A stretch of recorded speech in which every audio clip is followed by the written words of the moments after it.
his first of the year. Drop it back. It's just deflected for Robinson. He scores!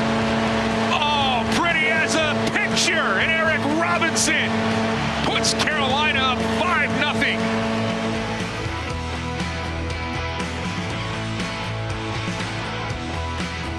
Yeah. Can't stop him. Can't even hope to contain him. Sounds like a fun game. It was a weird game. Kind of like, it wasn't in any way similar to the game against Philadelphia on Tuesday. This one, Carolina, was not like a puck management debacle, which allowed, because Philly didn't get any shots, but they scored 3 goals to ultimately tie that game late. Not late. They tied it early in the third period, and eventually the Hurricanes won it late. But the game against the Penguins last night, the Hurricanes were not particularly awesome. Yeah. They weren't bad, but they weren't awesome. They allowed a lot of shots. Not a lot of great quality shots, but they don't normally allow a lot of shots at all. They got outshot basically 2-1 by the Penguins, but scored 5 goals. I mean, it's one of those things where they're just kind of figuring out a way, even if they're not playing great. And yesterday was definitely not one of those games, but they're good. Yeah. The everything says that they're good. We're going to talk to Shane Willis about this. Things that are real, things that are, kind of a little bit of a mirage.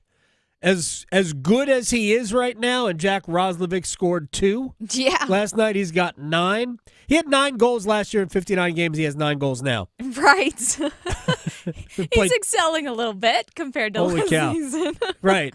I'm not sure that, look, he's not going to score 60.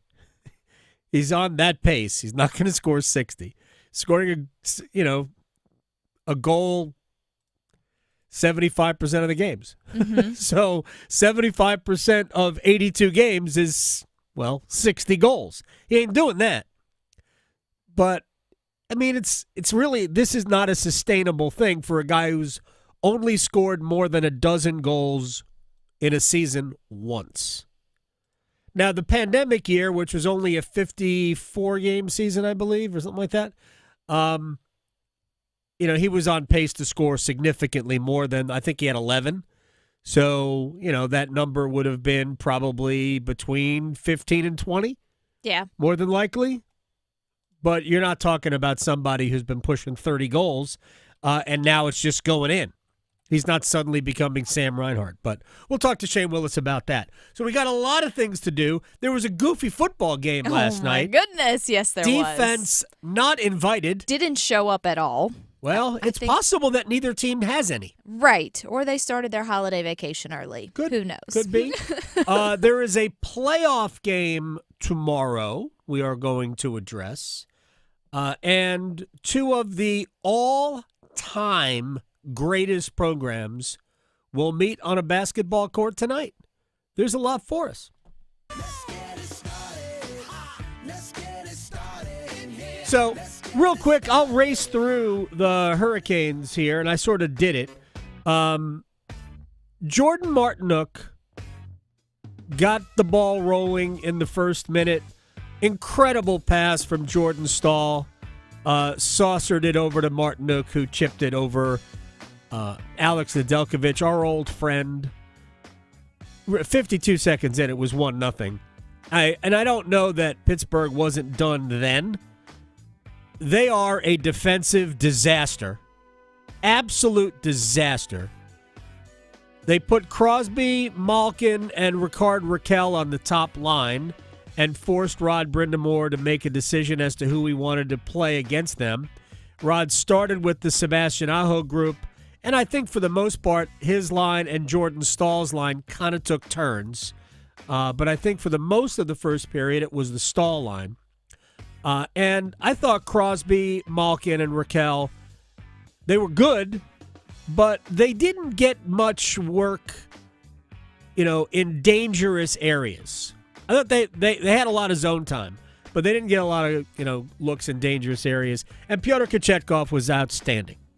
I thought he was outstanding last night. It needed to be because his game against the Flyers on Tuesday was, what's the opposite of outstanding? Instanding. Yeah, it's not good. It was no good. So Canes are now 10-2-0 heading out on the road to Colorado. And we'll see how all of that goes. Last night's football game was 35-34. Ravens beat the Bengals. We knew going in, it was really a must-win for both teams. The Ravens had 3 losses. I mean, the Steelers are 6-2. Baltimore and Pittsburgh still have work to do against each other, but if Baltimore loses this game and falls to 4 losses, well, they don't really control anything. I guess they sort of still do because they have the games left with Pittsburgh, but it's too hard. There are too many potholes in an NFL season that 6-4, could they still win the division? Yeah, but you want home games. Right. We've been talking about this. You want games at home. So it was really a must-win for both. Cincinnati needed the win because they're just trying to make the playoffs. So another game where Cincinnati refused to win. Yes, even though despite them trying to be bold on all the 4th and whatevers they went for. Yeah, I wasn't look, I didn't watch the game live because I was at the hockey game last night. I got you covered. So, all right, good. So, yes. Why did they not kick the field goal? So they had a 21-7 lead. Their next 3 possessions after that were fumble, punt, go for it on 4th and 2 from the 34. Which is only a 51-yard field goal, and their kicker is good. Yeah, he could have made that. So why did they go for it and not kick the field goal? They were allergic like Nick Sirianni was a few games ago. I don't know why they didn't kick any field goals, just like at the end of the game rather than going for 2. No, I'm good with that. Win. I'm good with that because you're not. You have a chance to win a game, you go win it. I'm okay with that. I think agree with it. That's a good idea. But because there was no defense, I feel like they would have had just as much opportunity if they would have tied it up, won the coin toss, got the ball first. If that's how it would have went, they would have had a chance. But the fact that they, they were allergic to kicking the ball yesterday. And it's also possible that if they go for 2 and get it, there were still 37 seconds left, I believe. That's more than enough time for Baltimore to go down, kick a field goal, and beat you. Right. And they have Justin Tucker, who, while not the same Justin Tucker this year. Not at all. As he has been in the past, I still would not bet against Justin Tucker making a 59-yard field goal to beat me. Right. But yeah, he missed an extra point last night. It's crazy. He's definitely different. I am a fan of, you have an opportunity to win the game on a play against the defense that isn't any good, go for it. No one's defense. No. Let's be honest about this. There were multiple fouls, multiple penalties on that 2-point conversion try that were not called. There was a defensive holding that was not called. Egregious, yeah. There were 2 penalties on the same play, one against either team. It was a clear offensive holding, and then I don't remember who the defensive tackle was, but he basically just whacked Joe Burrow in the face. Yeah. I don't understand how that's missed. It's only the quarterback. Right. No, Joe Burrow's face was being yanked all over the place last night. It was bad. And, I mean, you can't just bury the whistle in that situation. No. And I was watching Get Up this morning, and I think it was Ryan Clark who said it had no impact on the throw. I'm like, okay, that's fine. It has no impact on the throw. Still a penalty. Right. You can't hit the quarterback in the face. Exactly. And then the guy he was targeting would have absolutely caught that 2-point conversion if he wasn't held by the waist and brought down. I mean, that was so obvious. It was stupid. We can't not call that. Joe Burrow, credit to him for being an adult after the game. I know. He basically said, you're not going to get that call in that situation. So I get it. But you would if you were Tom Brady. Well, yes. Yeah. They gets all the calls. He just asks for them, and he gets them. Right. Here's the thing about the Ravens, though, because it was a must-win for both. Baltimore won it. In the grand scheme of things, Baltimore probably needed it more than Cincinnati, believe it or not. Because I think the Bengals are going to get in. I think they're the best team of all of those teams that are fighting for essentially the 7th playoff spot in the AFC. And I think ultimately they'll get it, but they got to stop not winning games. Because that's basically what they have done. They have just not won games. You are that good. Jamar Chase had all of the receiving yards yesterday. I don't remember the number that it ended up at, 240-something. I mean, just insane. He's got about almost 500 yards of receiving against the Ravens this year. But you have to win a few games. And it's just amazing how they have been just generous, I think is the best way of putting it. Generous? I don't know. But Baltimore needs to be a lot better.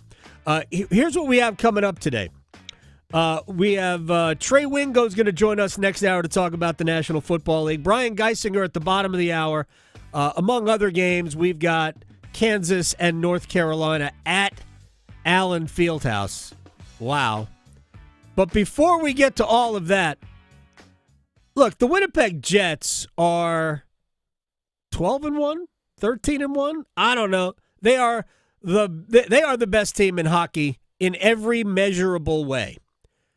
But the Carolina Hurricanes right now are the best team in the Eastern Conference in every measurable way. Shane Willis, part of the FanDuel television network, is joining us on the Adam Gold Show. Before we get into the Hurricanes, how was your experience on the assault bike the other day with Tripp? Humbling? Is that?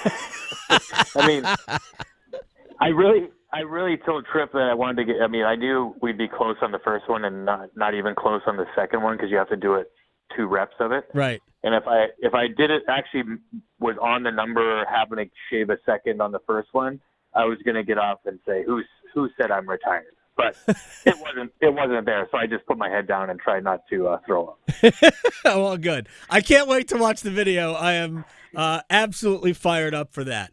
All right. The best part about that, Adam, is Bill's talking to Tripp and I in the stands yesterday, and he's so good at what he does when you talk about inspiration, all those. Right. He had us thinking about starting to train to see if we could do better on it. I'm like, what are we talking about? Are you serious?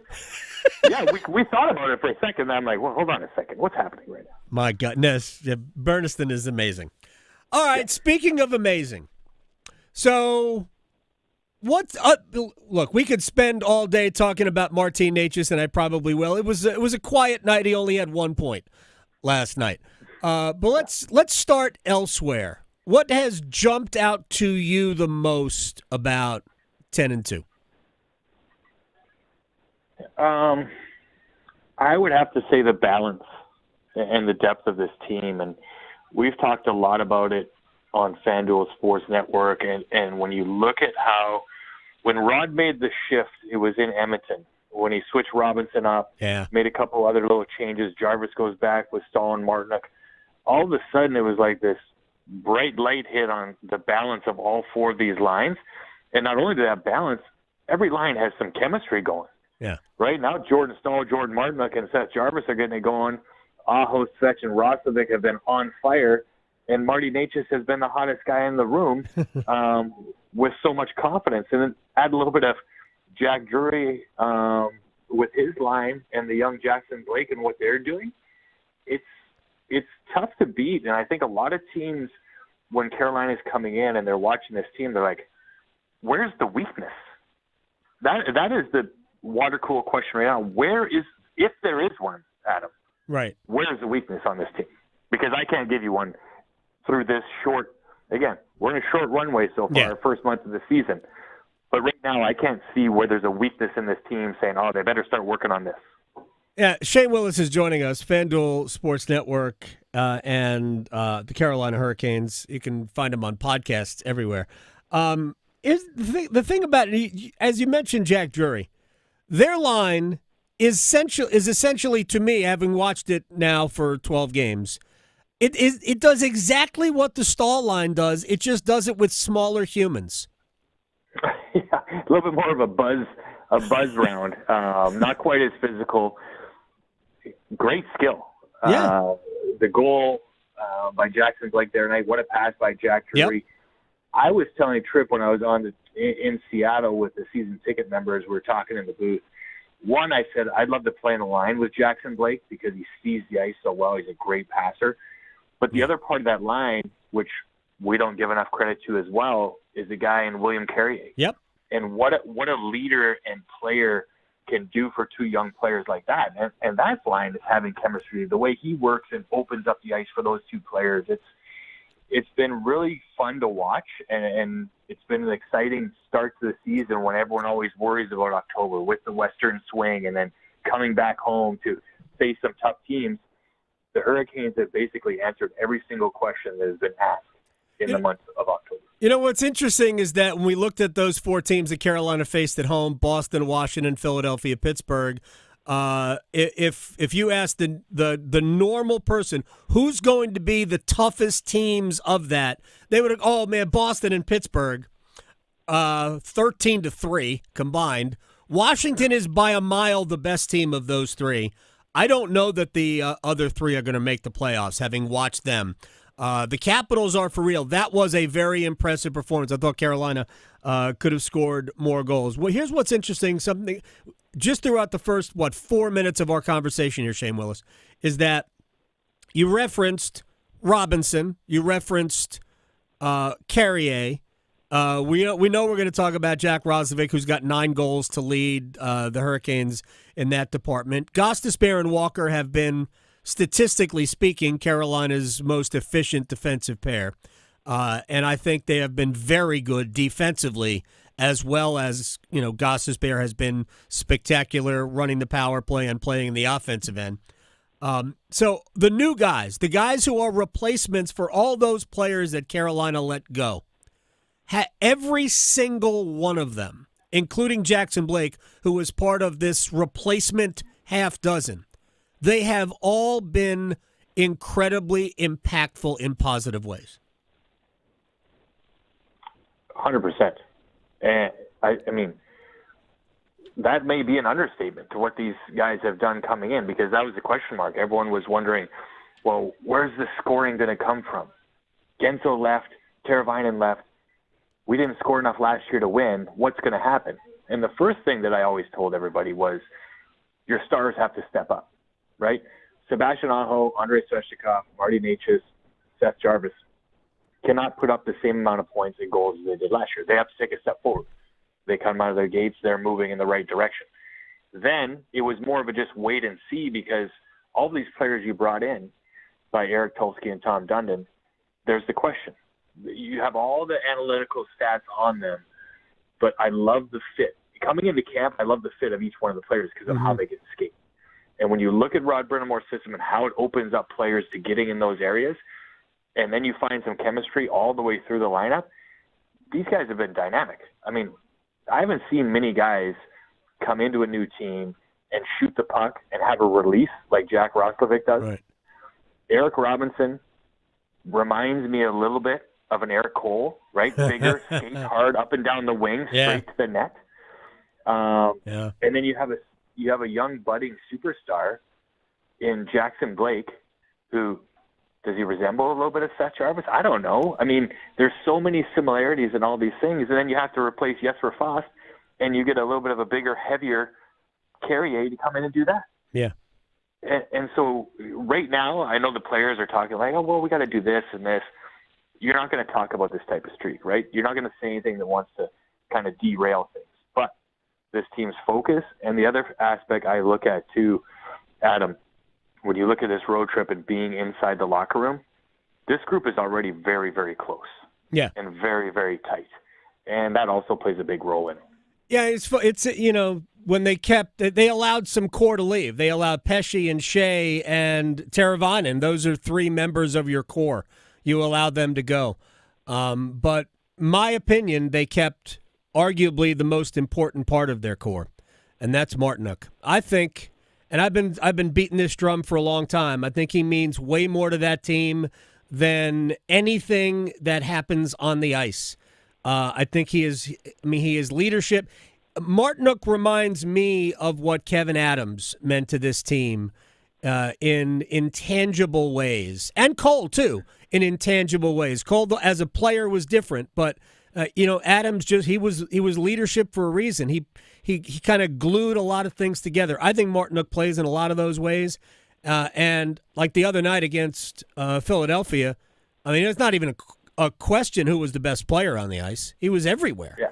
So I agree. So I just think that I had a great conversation with Jordan yesterday because I wanted to go back. We were talking about him last night and the way he not only plays on the ice, but what he does inside that locker room on a daily basis. I said, when you broke through and you were in Arizona, and I knew what he was going to say because I know the guy as well. I said, who was the guy? Who took you and who did you watch and learn from? And he goes, Shane Doan. Yeah. He said, the guy was amazing. He said, he stayed longer on the ice than any other veterans with us young guys, whether it was shooting pucks, just playing fun games, or, he was beating up three of us at the same time because he was so strong, teaching us different things. And he said then off the ice, he knew how to push guys, but also make sure it was still having fun. And he said, I just kind of said to myself, that's the type of leader I want to be. And he's exactly that. He plays super consistent on a nightly basis.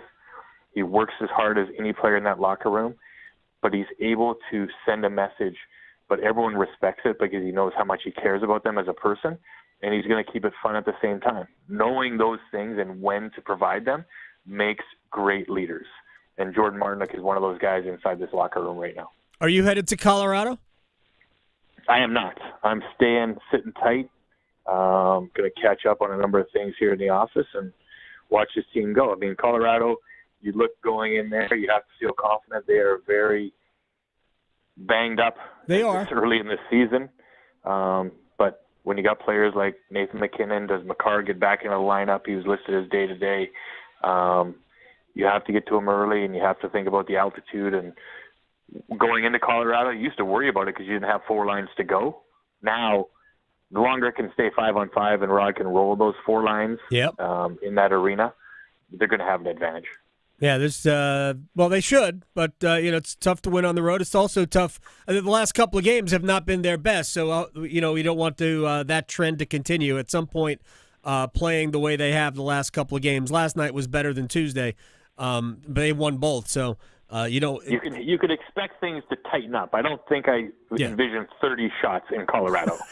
It can't be. Then Vegas, then Utah. And then home to Ottawa. Shane Willis, I will see you when the Senators come to town. Thank you, sir.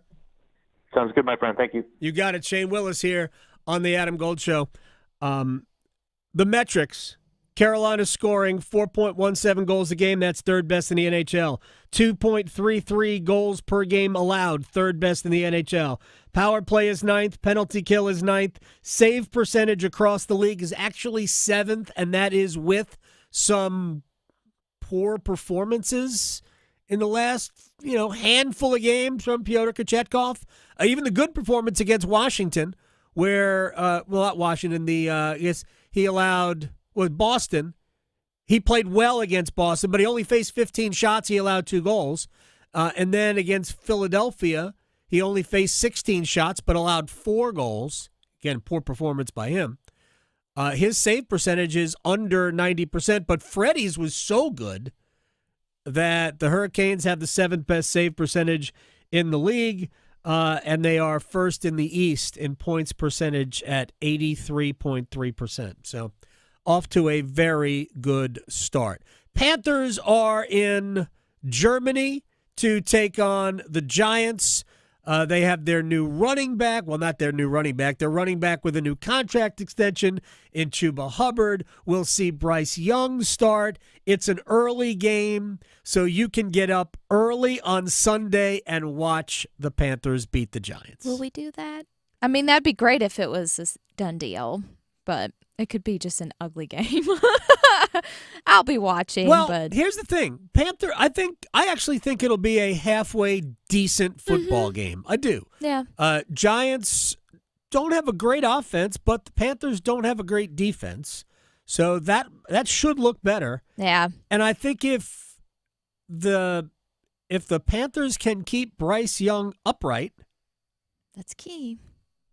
I think they have a chance to move the ball on New York. So it might be one of the Pawprints. Yeah. Sort of. Oh, that's right. We have Panthers We Pawprint do have coming that, up. yes. All right, Brian Geisinger is going to join us when we come back. Tar Heels are in Lawrence, Kansas for tonight against the Jayhawks. Duke is home to Army. State is home to Presbyterian. Did we learn anything from the openers? Geisinger will walk us through it next. Raleigh to Boone, Charlotte to Chapel Hill. Your Carolina is covered. Adam Gold on the North Carolina Sports Network. Pack Therapy is in session thanks to First Horizon Bank. It's Tim Donnelly from 99.9 The Fan alongside legendary Wolfpack play caller Mike Glennon. Every episode of Pack Therapy is your chance to get dialed in with inside information on your team. We'll set you up for every Wolfpack game all season long. And we'll break down every contest, what went right and what could have worked better. Plus, special guests to keep Wolfpack hope alive. Follow and subscribe to Pack Therapy wherever you discover your favorite podcasts or watch on YouTube. Mitchell Heating and Cooling. We do the job right every time. Mitchell Heating and Cooling is celebrating 51 years of trusted service. And to celebrate, get a furnace tune-up for just $51. That's peace of mind heating for only $51. Visit MitchellHVAC.com. Mitchell Heating and Cooling. Quality products and services on time from a family you trust. It's hard to stop a train. The best solutions every time. The smarter way to clean your floors. It's time to make the swap. Swiffer Power Mop. Introducing the new Swiffer Power Mop, the all-in-one tool that gives you a mop and bucket clean in half the time. The solution's built right in, so no heavy bucket, and the pad has hundreds of scrubbing strips to get deep into grout. Don't mop harder, mop smarter. Swiffer Power Mop. Swiffer Power Mop. Organize easy. Organize tough. Customize your work truck or van with upfit solutions from Van Products. Steel and aluminum shelving, toolboxes, data files, cabinets, drawers, conduit carriers, ladder racks, everything safe and secure. Everything built as unbreakable as you by Adrian Steel. Backed by the best warranty in the business. 3 years, 36,000 miles. Everything custom installed by Van Products so you know it's done right. From a single work rig to a fleet, choose custom installed upfit solutions from Van Products. Experience a Raleigh tradition. Head to Amedio's Italian Restaurant, a family favorite for over 60 years. From weekly specials to their famous homemade recipes, Amedio's uses only the freshest ingredients. Need a touchdown for your tailgate? Amedio's offers delicious takeout, perfect for cheering on the Wolfpack. Or they can host your private party. Amedio's even caters. Amedio's Italian Restaurant, Raleigh's Taste of Italy since 1963. Visit AmediosRestaurant.com for details. 'Tis the season for family and friends. 'Tis the season for gifting. And 'tis the season for making holiday dreams come true. 'Tis the season for using the old-timey contraction 'tis. And 'tis the time of year for holiday scratch-offs. With over $85 million in total prizes, 'tis the best gift of all. 'Tis the season to gift endless joy with holiday scratch-offs from the North Carolina Education Lottery. Must be 18 to play. Approximate overall odds of winning range from 1 in 3.06 to 9.95. Problem gambling helpline 877-718-5543. Come to Atlantic Spas and Billiards this fall to elevate your leisure experience. We have a huge selection of Finleo saunas, hot tubs from Hot Spring and Caldera, and endless pool swim spas. No room for a game table inside? We have outdoor pool tables, shuffleboard, table tennis, and everything you can imagine. We have over a 15,000 square foot showroom with a great grill department and a water testing department for your hot tub needs. Atlantic Spas and Billiards has great pricing for the holiday shopping experience. Order now for holiday delivery. Glenwood Avenue, Raleigh, Market Street, Wilmington, AtlanticSBNC.com. This hour of the Triangle Sports Leader is powered by Ritchie Law Firm, injury lawyers. Ritchie Law is on top of it. Go to RitchieLaw.com. That's RitchieLaw.com. From the Canes to the Panthers to all of the college sports in the Triangle, we cover it all on the Best of the Drive with Tim Donnelly podcast. Brought to you by Coach Pete at Capital Financial Advisory Group. Visit us at capitalfinancialusa.com. This is Adam Gold. Dan on Twitter, who you got? Robert Plant or Elvis Presley? That is actually very difficult because I don't want to disrespect Elvis Presley. I think it's Elvis. It's very, very close. And that is an incredible question. The Adam Gold Show.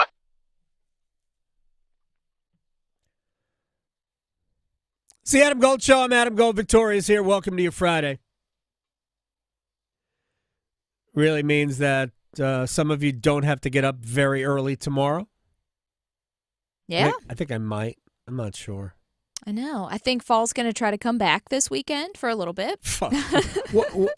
On that scale of North Carolina's 11 different seasons? How many fake falls we have before it actually gets here? Is this the second fake fall? I think so. so. No, not the fake fall. I don't even know. It's the second ending, I think, to the fake fall. We're getting into the real one, I think. Why was it 67 degrees and humid when I left the arena last night at 11:30? Exactly. Why? Yeah. I walked outside. I'm like, it's hot. Right. I know. Can't. I don't understand. Speaking of hot, Brian Geisinger, our basketball guru at bgeist_bird, 24/7 Sports, Buzzbeat podcast. You can see him everywhere. Also, Split the Action, the Substack. You must if you want to learn more about the sport that you love. All right, let's start with the Tar Heels going into Lawrence, Kansas. First of all, just as a fan, how many players in this game tonight are going to catch our eye? Well, first off, can I just add, I do not love it being muggy. Yeah. Now, when it gets dark at 5:17, that was not a pleasant experience to walk out to leaving the office yesterday. So, cognitive dissonance, not great. A lot for both teams. I mean, with obviously, I think we're all pretty familiar with the talent that UNC has, and sort of like the real plus, like upside talent of the freshman Drake Powell and Ian Jackson, but Ellie Cadeau, who he's looked good so far. Right. Start the season, R.J. Davis, Seth Trimble, like all very good, like plus guards in the ACC. And I've been in on Jalen Washington for a while, and I liked Van Allen Lubin during his freshman season at Notre Dame. And then Kansas they brought it in a big time. It's an interesting mix of not too dissimilar, like from Duke's roster in terms of like they went out and got really guys that can like really contribute and play in the portal. They've got some returners. And then they've got some high end, freshmen. At this point, everyone knows Hunter Dickinson. Yeah. They're going to play through him. KJ Adams is a guy that I've liked for a while. He's like a little out of position having to play like for some now, or play next to Dickinson because he's not much of a shooter. But they brought in Rylan Griffin, who was an excellent player the last couple of seasons at Alabama. That Alabama team, he played very well against North Carolina. Yeah. In the NCAA tournament last season, as you may remember. Yeah. But just some of the guys they brought in DeJuan Harris is back from the 2022 title game too. So there's an interesting mix of like just sort of like established good college veterans and then guys that are going to play in the NBA, in the next couple of years too. Brian Geisinger, Buzzbeat Podcast, 24/7 Sports, is joining us here on the Adam Gold Show. All right, so tell me when we went into the season, the way I was looking at it, and I look at it from a totally different surface than you do. To me, the keys to the Tar Heels having success were Elliot Cadeau and Seth Trimble both being passable from three-point range. Cadeau, it would force you to guard him out there, which would even more open up drives for him and create problems for a defense. And then Trimble, same way, because if you could play off of him, he basically just becomes an athlete, which is he's a great athlete. Now, they were both 3 of 4 in the win over Elon. But it's such a small sample size, I don't know what to make of it, but it was certainly a good start. Yeah, and Trimble's such a good cutter and good athlete in transition. Like, you want him in those sort of, like, catch and finish moments as much as possible. And obviously, if Cadeau and Trimble are able to, like, pull gravity away as shooters, then that just makes everything easier for R.J. Davis, right, on or off the basketball. Teams can't load up on him as much in the pick and roll, or he's an incredible catch and shoot three-point shooter. He's probably one of the best catch and shoot guys in the history of the program over there. And so when he gets off ball and he can float around and be dangerous shooting off the catch, then again, it just makes UNC even more dangerous in the half court. And yeah, I mean, the sample's too small to draw too much of a conclusion. I mean, I'm sure those guys have been working all off season, since March on the jumper. But we'll need to see more of a sample. But at the least, it's encouraging, right? Yeah. But, much bigger test, shooting tonight in Fog Allen Fieldhouse. All right, real quick. Any concern that the Tar Heels allowed a pretty long run by Elon? I think it was 19-4 to take the lead with under 7 minutes to go. Was that concerning? I mean, it didn't bother me, but I'm also not yet dialed in with everything emotionally yet because there's a lot of other things going on. Yeah. I mean, I think there's always going to be a little bit of weirdness in the early season games. I mean, Maine kind of stuck around for a while against Duke too. I mean, not like they took the lead in the second half or whatever, but like Maine played well, and there was a little bit of game pressure. My guess is that like guys like John Shire and Hubert Davis, they probably would like to win by 50, but also they maybe don't hate a little bit of game pressure early in the season once the cameras start to get a little more bright. I don't think it's too much of a concern. I mean, I think you just look at the 3-point numbers for Elon, 13 and 29, and the question is just going to be like, was that just like, did they have a big shooting night, and that's what sort of led them to probably be more efficient offensively than you would have expected Elon on the road in Chapel Hill, or is that something that is going to linger and be a concern for UNC throughout this season? My guess is that is sort of like a bit of an outlier against UNC. So I wouldn't be too worried about it, but probably not like exactly what you want to see either. All right, let's get to NC State, which, I apologized, I guess it was on Tuesday rather, because I didn't give heading into the game, I didn't feel the pulse of what it should have been celebrated as an enormously fun, for a lot of people, moving night, raising two banners for that program that really hadn't raised a banner in a long, long time. So that was a great night. But while they have some pieces back from last year, it's a completely different looking team.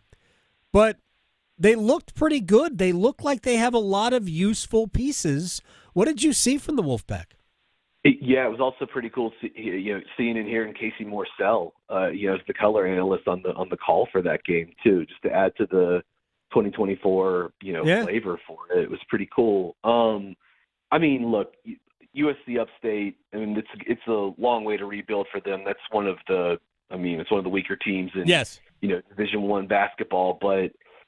State looked great in the game. Obviously, even if you're sort of trying to scale it for grade on a curve or whatever. I mean, they lived at the rim, 34 shots at the rim, 7 dunks, and they're not going to have the sort of DJ Burns, old school, clear out one side of the court post up looks.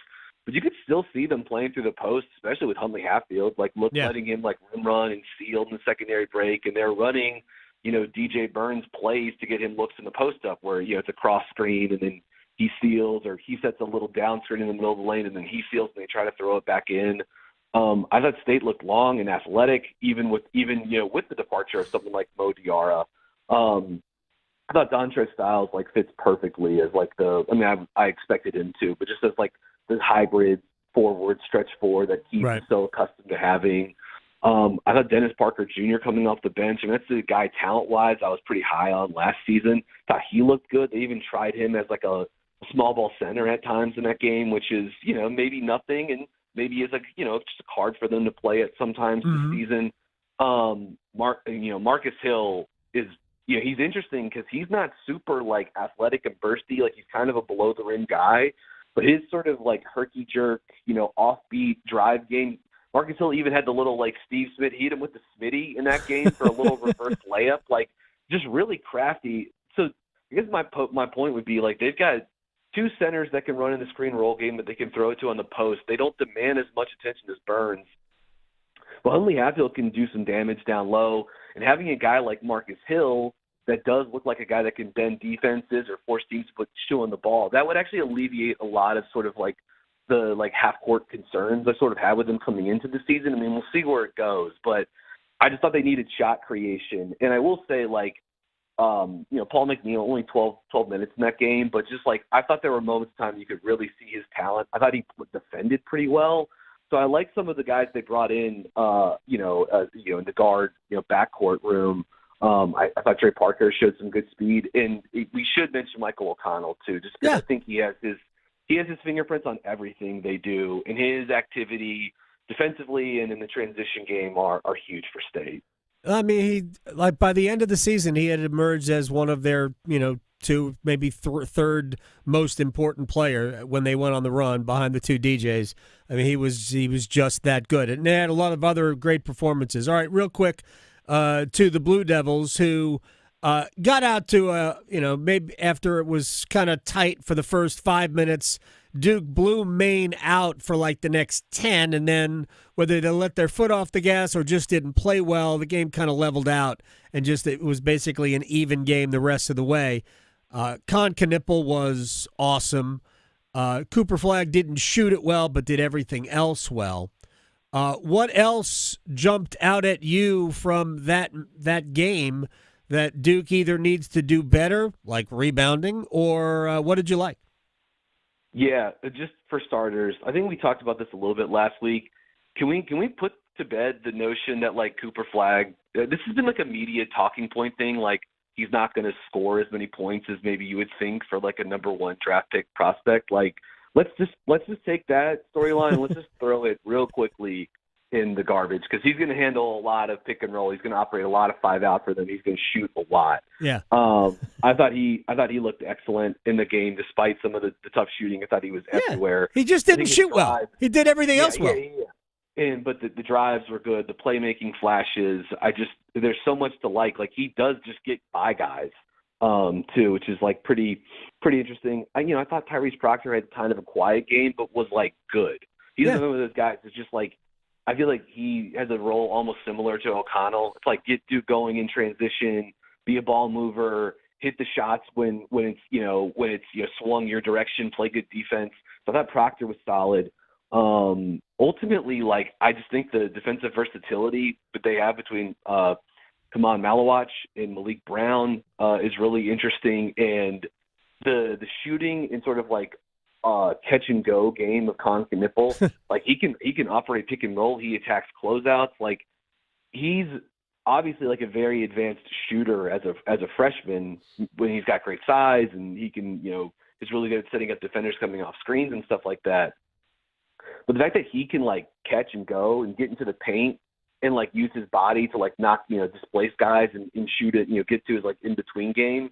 Just a really advanced, off-ball offensive player. So I don't know. I don't think it was like an amazing performance for Duke, but like it's crazy that they can give you I don't know what letter grade you would put with that, but they can do that and still win by 30 plus points and have a bunch of guys have like impressive box score games too. So looking forward to seeing more of them tonight against Army.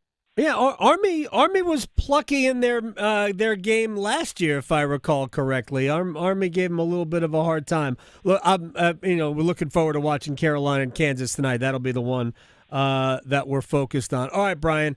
We will talk to you next Friday. Brian Geisinger at bgeis_bird, Buzzbeat Podcast, 24/7 Sports, Pack Pride everywhere, and get the Substack. Split the action. Brian knows more about basketball than I've never mind. I can't even speak today. I'm exhausted from hockey last night. All right, man, I'll talk to you later. Yeah, you guys stay cool, okay? You got it. The Substack is very cool. Geis is great. All right, we'll take a break. We'll come back. Keys to the game via the Panthers Pawprint. Next. Going beyond the box scores. Adam Gold on the North Carolina Sports Network. Agriculture drives our local economy. I'm Lee Ivey, Director of the Agriculture Institute at NC State University, and we are looking for our next generation of leaders. If you want to make a difference and help feed the world, join us at the Ag Institute, where we grow successful graduates, productive futures, and rewarding lifestyles. We offer 2-year degrees and hundreds of internships. Learn more online by searching NC State Ag Institute. 2 years, 1 degree, endless possibilities.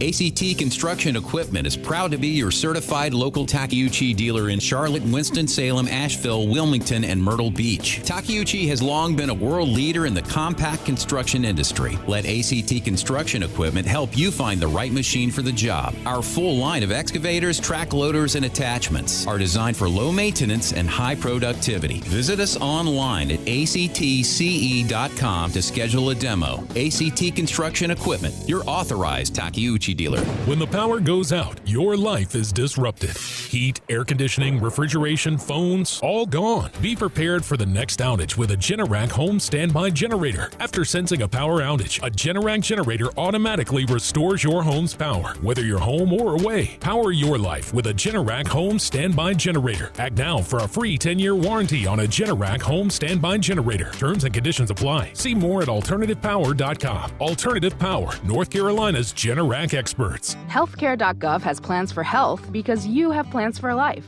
All plans cover doctor visits and emergency care to keep you and your family running strong. All plans cover hospital stays and prescriptions so you can have peace of mind. Visit healthcare.gov to explore health plans from the brands you know. 4 out of 5 customers can find a health plan for $10 or less per month with financial help. Enroll at healthcare.gov by December 15th for coverage starting January 1st. Paid for by the U.S. Department of Health and Human Services. AARP reminds you that November is National Family Caregivers Month. While family caregivers should be celebrated every day, this is a time to recognize and honor those taking care of their loved ones by raising awareness around caregiving issues, educating communities, and working to increase support for our nation's caregivers. Learn about this topic and more by listening to AARP Without Limits. You can find the latest episodes of AARP Without Limits wherever you listen to your podcasts. Psst. Hello there, it's me, your internal clock. Yes, the one you sleep through on weekends. You've probably heard my TikToks, but I'm straight up sounding the bell now. It's almost time to start applying for college. That means you got transcripts to gather, letters of rec to request, and campus tours to schedule. But hey, we've got time, and we've got CFNC. CFNC.org can help us plan, apply, and pay for college. We got this, trust me. Just visit CFNC.org to help us stay on time. NC Medicaid is for people just like me. Adults who don't have children. People who serve. People who do the heavy lifting. Child care teachers. Full healthcare coverage at low or no cost. Doctor's visits, emergency rooms, and prescriptions. So if you applied before and didn't get it, apply again. NC Medicaid covers more people than ever before. Get full healthcare coverage at low cost, no monthly fees, and $4 max copays. NC Medicaid is for more people. See if you qualify at medicaid.nc.gov. Have you ever noticed how little things can make a big difference? Next time you see a man or woman in uniform, why not stop and thank them for their service to our country? And what about the nurse at the hospital or the cafeteria worker serving your plate? A smile and a word of thanks goes a long way. In North Carolina, we have always taken pride in being kind to everybody. Little things do make a difference. Makes you feel better. Makes everyone around you feel better. This is Adam Gold. We don't need Al Roker in a suit doing yoga. No. And Al, to his credit, recognized that and said, you know what? I am not getting into Warrior 2. I'm stopping at Downward Dog. There will be no, he didn't get to that. Like, heck no. The Adam Gold Show.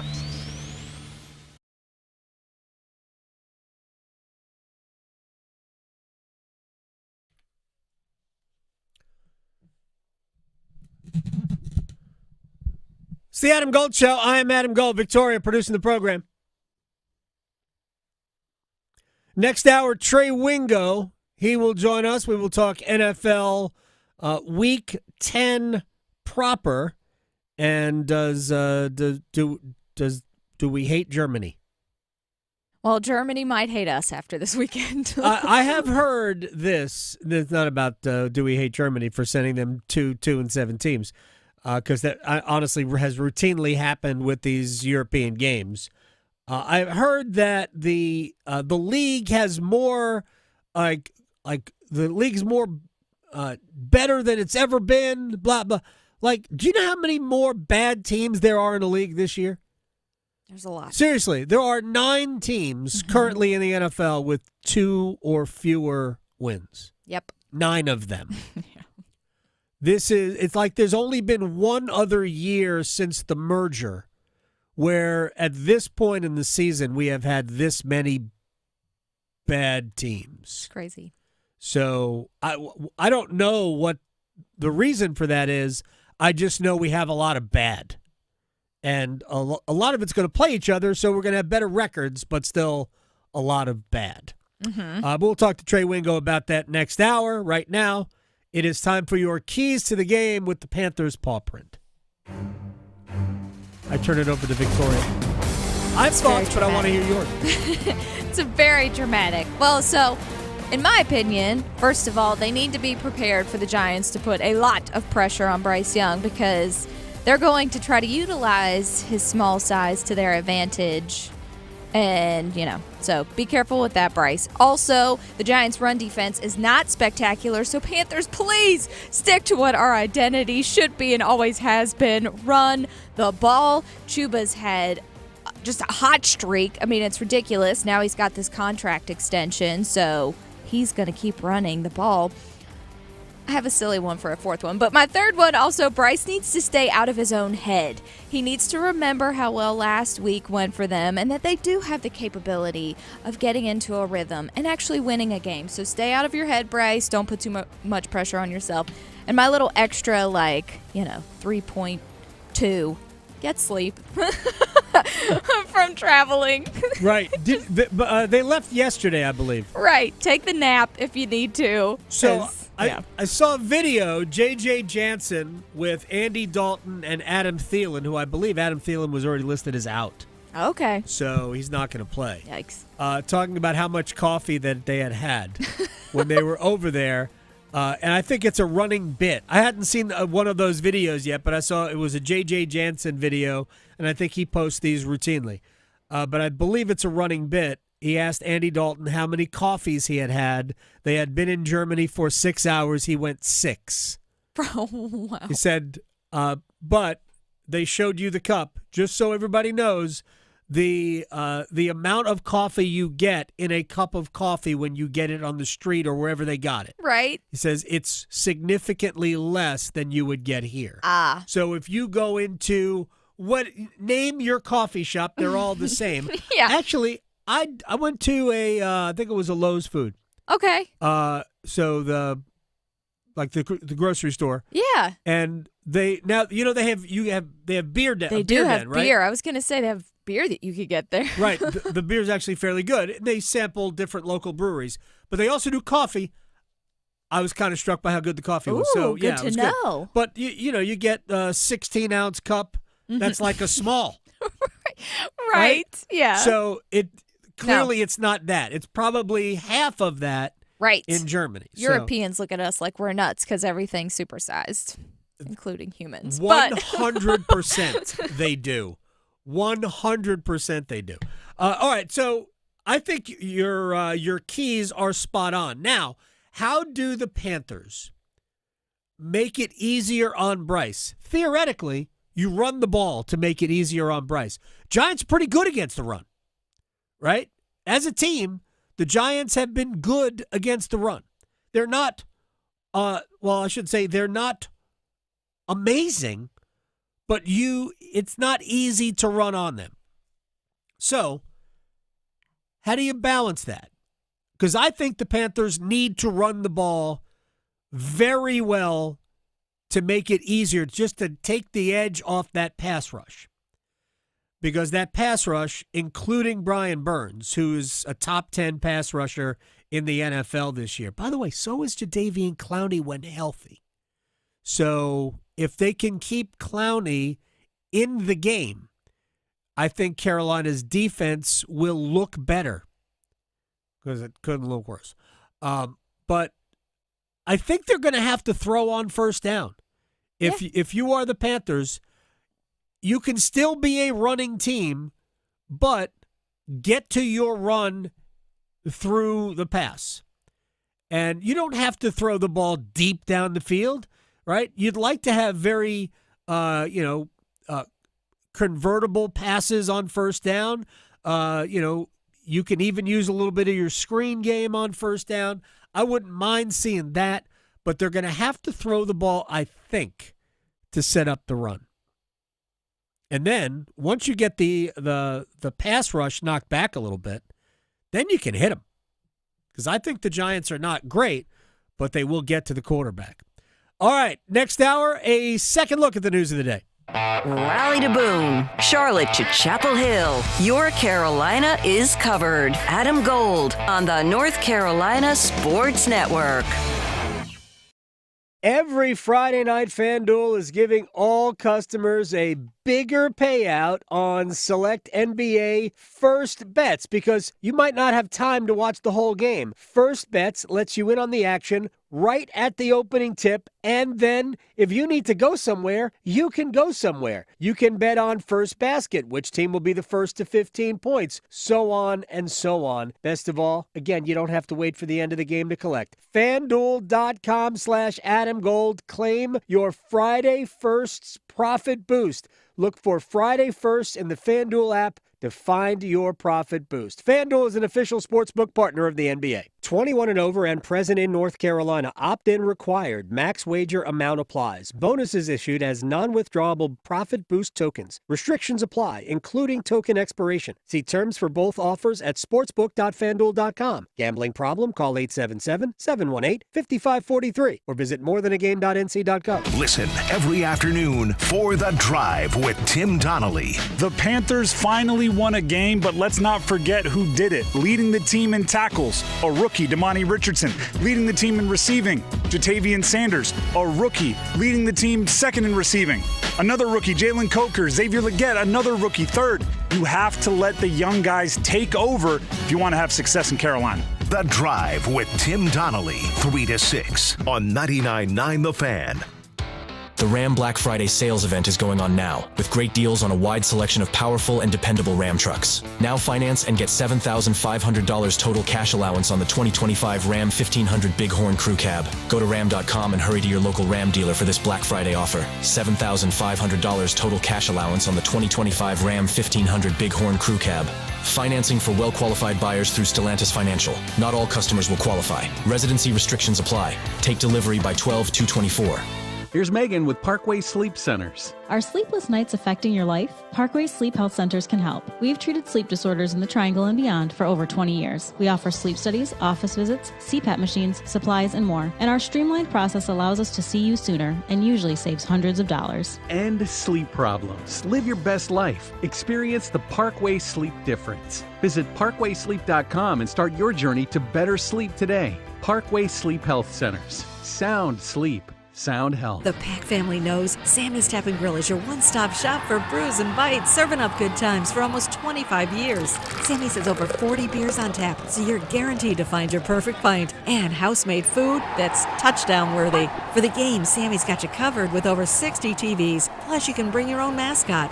Sammy's is pet-friendly. Come find your people at Sammy's Tap and Grill on Avon Ferry near campus. Great beer, delicious food, TVs galore, furry friends welcome. Visit sammystapgrill.com for daily specials and beer lists. Hi, it's Jonathan Cotton, and people often ask me, what is the Good Feet store? A shoe store? I respond, we are an arch support store. Haven't you spent enough time trying different shoes and all the disposable products that are supposed to make your feet feel better? Go to goodfeet.com to make your appointment today.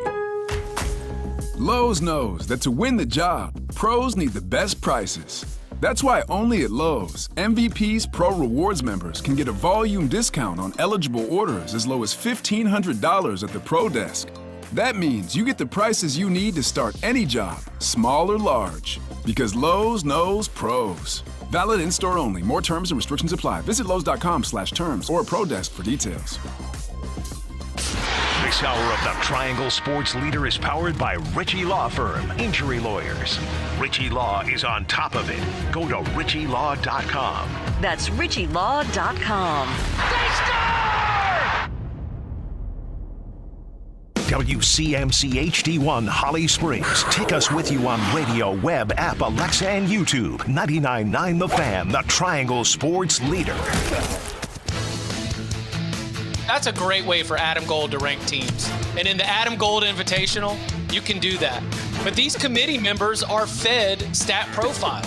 I mean, it is like scoring offense, relative scoring offense, relative total offense, rushing offense, relative total. I mean, do you want me to keep going? No, I get it is overwhelming, and it is green numbers and red numbers. And you just see a lot of green numbers on the screen, your brain's going to think that it's good.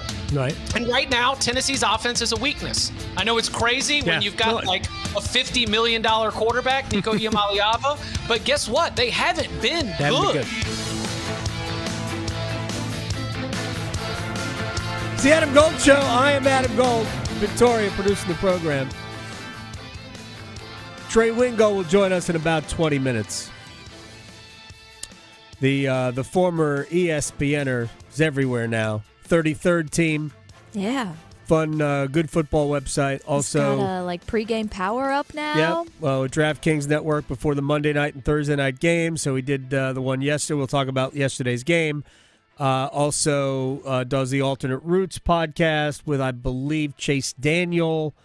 He's everywhere. And Adam Schefter tweeted out a video of David Tepper, who hosted a bunch of fans at a party in Germany yesterday, and he was passing out beverages. And Trey Wingo said, "Nice to see David enjoying a beverage instead of throwing." I was going to say, was the beverage still in the cup? That's the key. That is fantastic. So we'll talk to Trey. We'll talk ball with Trey Wingo coming up in about 20 minutes. Right now, it's our second look at the news of the day. I think we call this take two, don't we? I don't know. I don't know what we call anything. It's take two. It is. Thank you. On a Friday. It is a Friday. Yeah, you waited until hour number 2 to bring that out. I got to change it up. So the Hurricanes have now won 8 in a row. This was the team that nobody thought would be good. Look, it's still early. I'm not sitting here saying, I told you so. I thought they would be good. I thought they would be a comfortable playoff team. Did I think they would be the best team in the East? No. Do I think they are the best team in the East? Right now, they're playing like it. Do I think they really will be? No, I don't. I still think Florida, and even though Shesterkin is so good, I don't think the Rangers team is as good as the Rangers record will be, because I think their power play is great and their goaltending is great. Because of that, I think they will have the best record in the division. I think Florida is top to bottom the best team. Only thing that I think that derails Florida, and playoffs are a different story, right? But we're talking about the regular season here. Only thing that stops Florida, I believe, from having the best record in the East is health. Health, and maybe you get to a point where you're not focused. Because it's easy to have that happen the year after winning a Stanley Cup. It just is. So, but the Hurricanes are off to a great start. They are playing, honestly, better hockey this year than they did maybe at any point last year. And they were good last year. Yeah, they're just solid so far. But they are playing better hockey, more representative of what they do, more than they did, I think, at any point last year. Rod Brindamore on the fact that his team is third in the NHL in goals per game at more than 4 a night. We scored some nice goals tonight off the rush, things that don't generally happen in a game, or that to that degree. And then, like I said, we got ahead. I thought we just we didn't really get our game going. But our goalie, tonight was really good, solid. It was all over it. So, take the win. Yeah, take the win. Rod didn't seem impressed. He didn't seem impressed by last night because he wasn't. Because it was just, and maybe that's the opponent. By the way, there was an absolute savage takedown of Pittsburgh's Erik Karlsson, who's one of their defensemen. Yeah. In the Pittsburgh newspaper today that I read, and was just, there's no way that anybody would write that today. Here. There's no way. There's no way. And I'm not saying that we don't have people that would call it out, but it almost seemed like the writer was hurt, emotionally scarred by Erik Karlsson's bad performance. He was not good. This just in. He hasn't been good defensively kind of ever, but nowadays he doesn't even care. He is only there to produce offense. That's it. And right now, the Penguins aren't getting enough goal scoring. He's not contributing to enough of it, but he still doesn't care about playing in his end. You knew that going in. It should not be a surprise that Erik Karlsson is a heavy minus player. By the way, the Hurricanes have no minus players on their team. 0. None. It's pretty impressive. All right. Ejiro Evero, Panthers defensive coordinator, on going up against the Giants. From our mindset, it's a business trip, and we're looking to build on what we did last week. Got to give a lot of credit to the men in our room, in our locker room, that did a heck of a job with their preparation and really have been building on that every week. And I was really happy for us to find a way to get a win, even though we didn't play at our best, and there's a lot of things that we could still clean up. And so that's what we're doing. We're continuing to work at it and to continue to try to improve our football on a weekly basis. And obviously this week now we have a chance to go play the Giants. Yeah, they do, and playing against an offense that isn't great either. So maybe you'll look even better against the Giants than you did against the New Orleans Saints. Chuba Hubbard got, I'm not going to say it's got paid, because it was a nice contract. It's not a contract that blows anybody out of the water.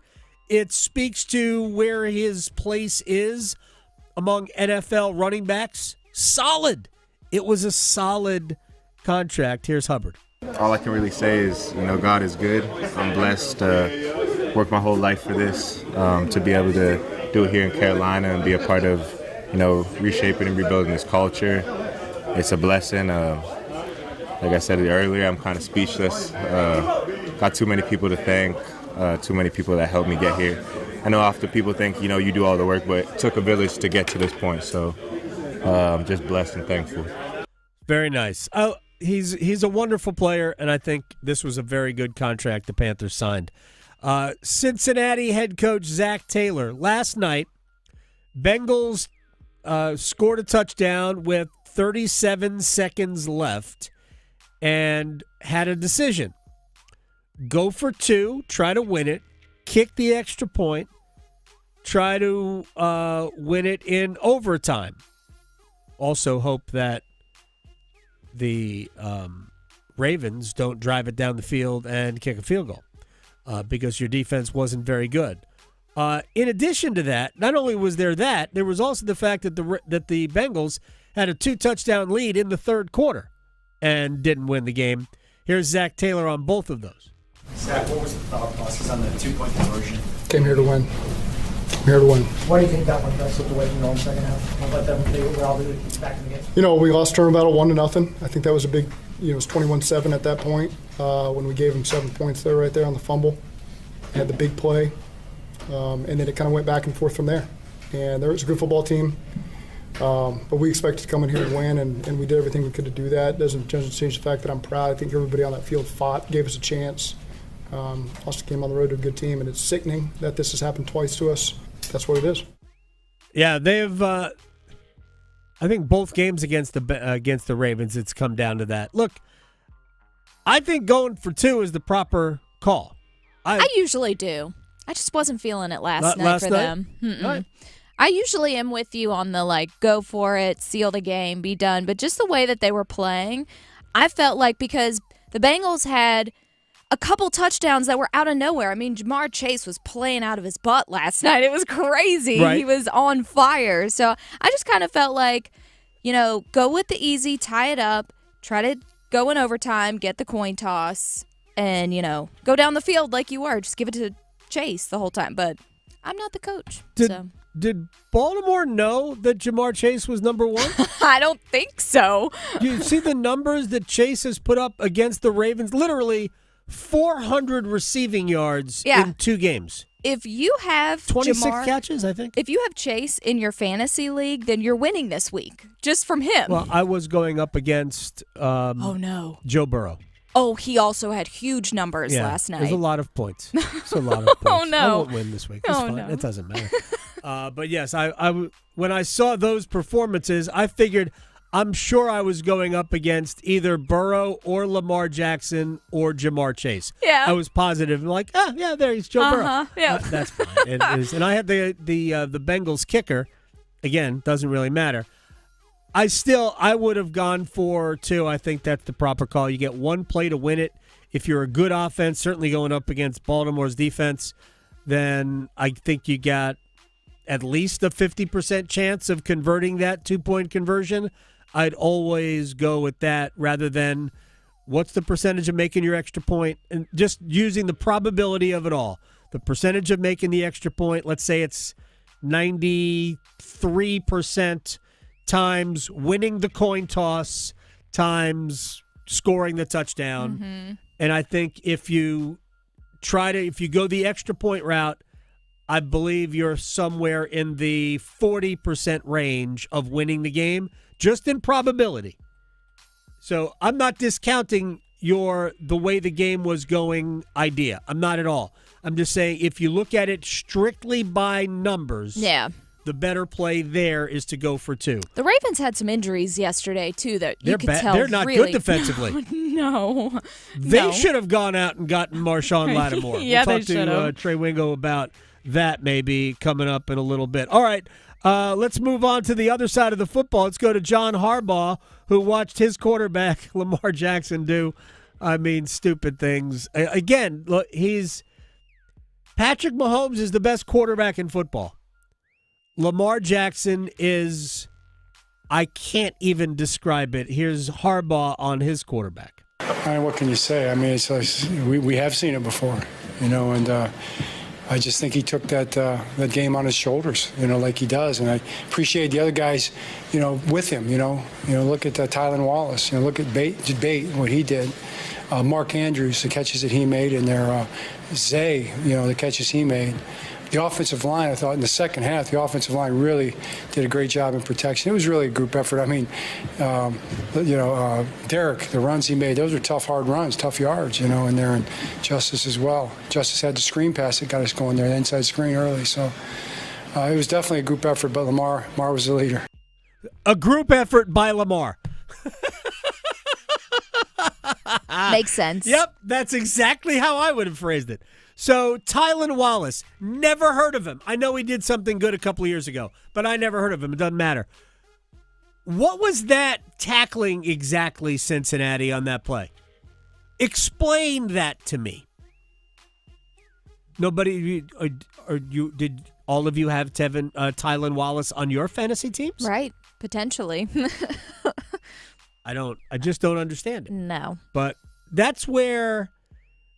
Like neither team, I think, has a good enough defense. No. I want the Ravens to get to a Super Bowl. I want Lamar Jackson to play in a Super Bowl. Yeah, and they've been so close for so many seasons, too. Yep. I feel for them. I don't know if they have the defense to do it. Yeah, no. I really don't. All right, North Carolina and Kansas tonight. Fog Allen Fieldhouse. One of the storied venues in the sport, 2 of the 4 or 5 biggest programs in college basketball history, and programs that share, have a kinship. Dean Smith, Kansas grad. Roy Williams, first job at the University of Kansas. I'm sorry, Kansas University. It is Kansas University, not the University of Kansas. Bill Self is the current Kansas coach on not being as emotionally attached to this. I'm not emotionally tied to Carolina like others that have been here have been emotionally tied to Carolina.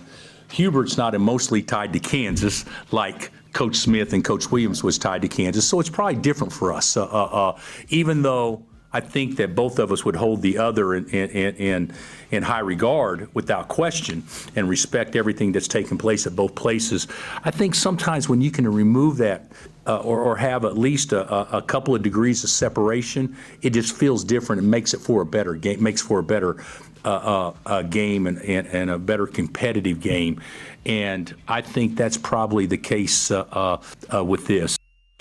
look, again, these two programs, like, they don't play each other very often. It's the first time since 1960 that Carolina has been to Lawrence. They have met in NCAA tournaments a few times, actually.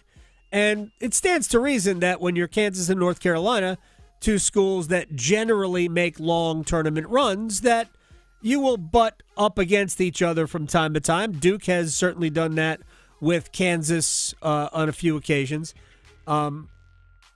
So that's cool.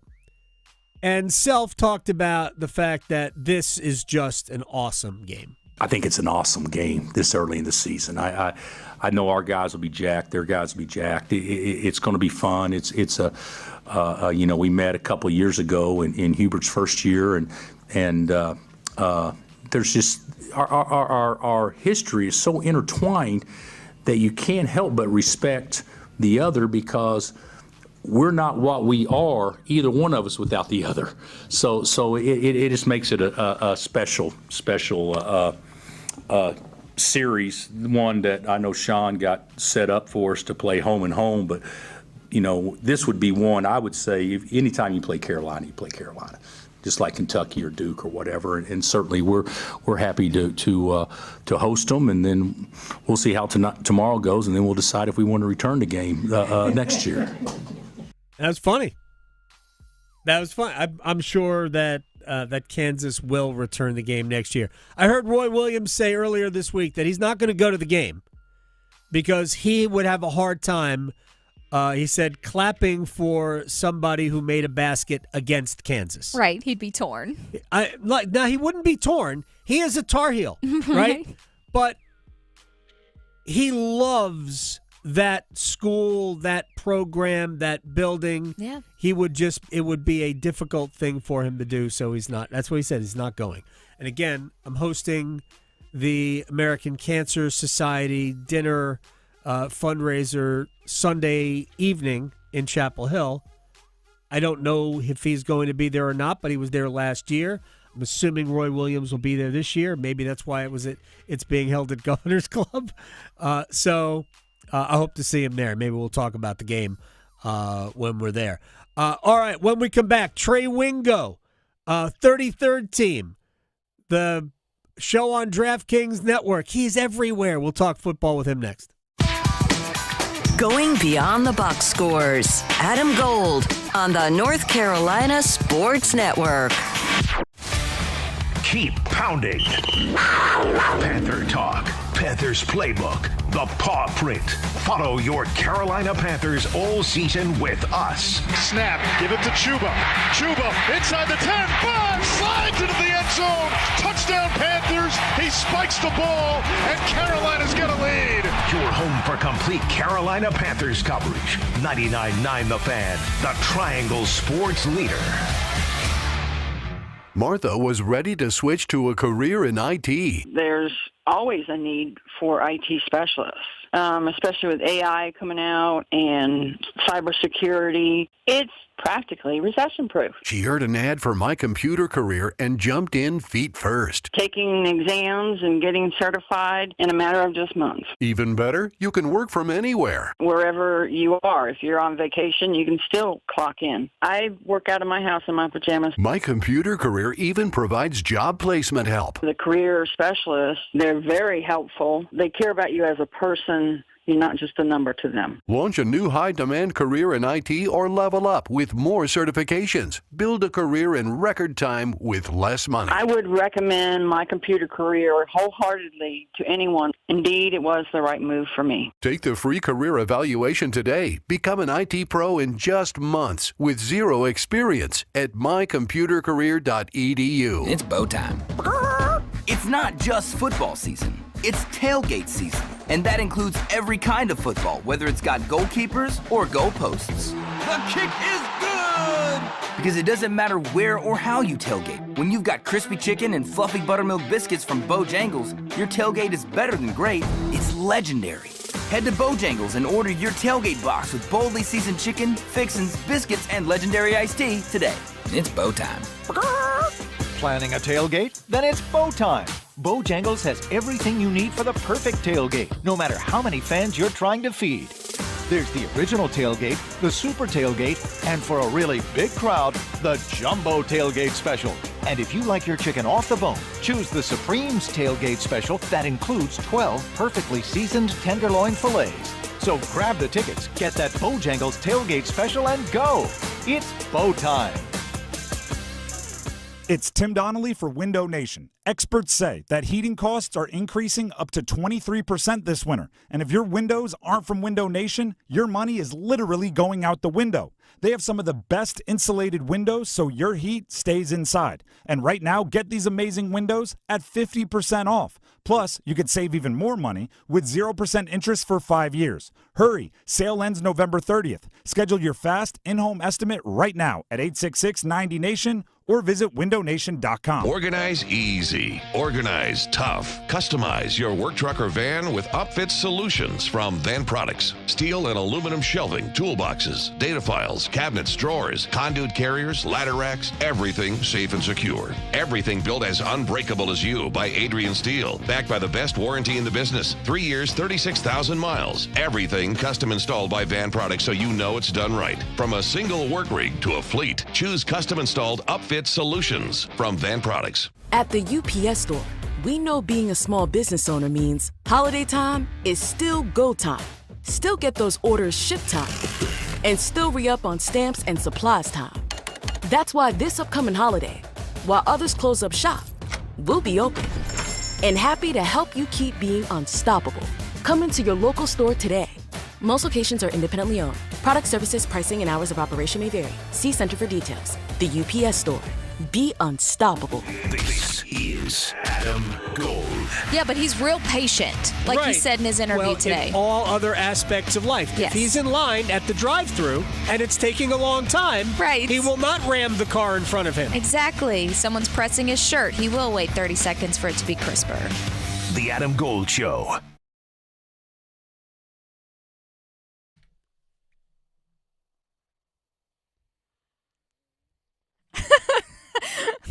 You have to watch for the face. Solid. Nana. It's the German version. Oh, okay. That's why people, they're listening to this like, what? That is fantastic. Hurricanes. Panthers playing in Germany against the Giants. And it's cool to know that Trey Wingo has the same, I guess it must be the same sense here. I've made all the same jokes that I look on his timeline that he's already made. It appears that the USA is no longer an ally of Germany. We have sent them this game. But we also routinely, the NFL has in the past, we've not sent our best. We have not sent our best. And we clearly have done that this year, but we didn't know this ahead of time. We kind of knew it ahead of time. We kind of knew ahead of time the Giants weren't going to be good and the Panthers weren't going to be good, but it is what it is. And that's fine. We sent them the Jets, and who did the Jets play that game? I'm trying to remember who the Jets played. There was the Vikings. We sent them the Jets and the Vikings. That should have been a good game. It wasn't a terrible game, but it should have been a good game. Should have been two great teams, but the Jets aren't good. They're just not. And at some point with Trey Wingo, we'll get to, if we have time, the fact that the Jets aren't any good. Because they are not. But Trey Wingo won the internet. He won Twitter with his, at least he wasn't throwing the drink, about David Tepper, who was serving drinks to a bunch of Panthers fans. They're over there having a good time. It does show you that there are people who will support your football team no matter how bad you are. There are a lot of Panthers fans over in Munich, Germany, enjoying themselves. I don't know. I don't think they're German-based Panthers fans, but I don't know. Maybe they are because of the military base over there. Trey Wingo, 33rd team, DraftKings Television Network pregame power-up, the Alternate Routes podcast, Yeah, this business card is like a book. It has volumes. It has chapters. How are you, sir? Adam, very well. Sorry you didn't make it over to Munich. Are you there? You're not there? No. I wouldn't be surprised, man. You get it. You go everywhere. You made the same joke I did, by the way. That apparently I thought that we were allies of Germany. Apparently not. We have sent them the Panthers and Giants, but this is what the NFL always does. We send routinely. We send kind of dog games over there, but it might be a good game. So who knows? I was listening to Bob on Sirius XM radio describe it, and because he does a lot of work for the Giants on the radio work. He's like, yeah, there's a battle of two teams with winning records in international games. So there you go. That's the way to sell it.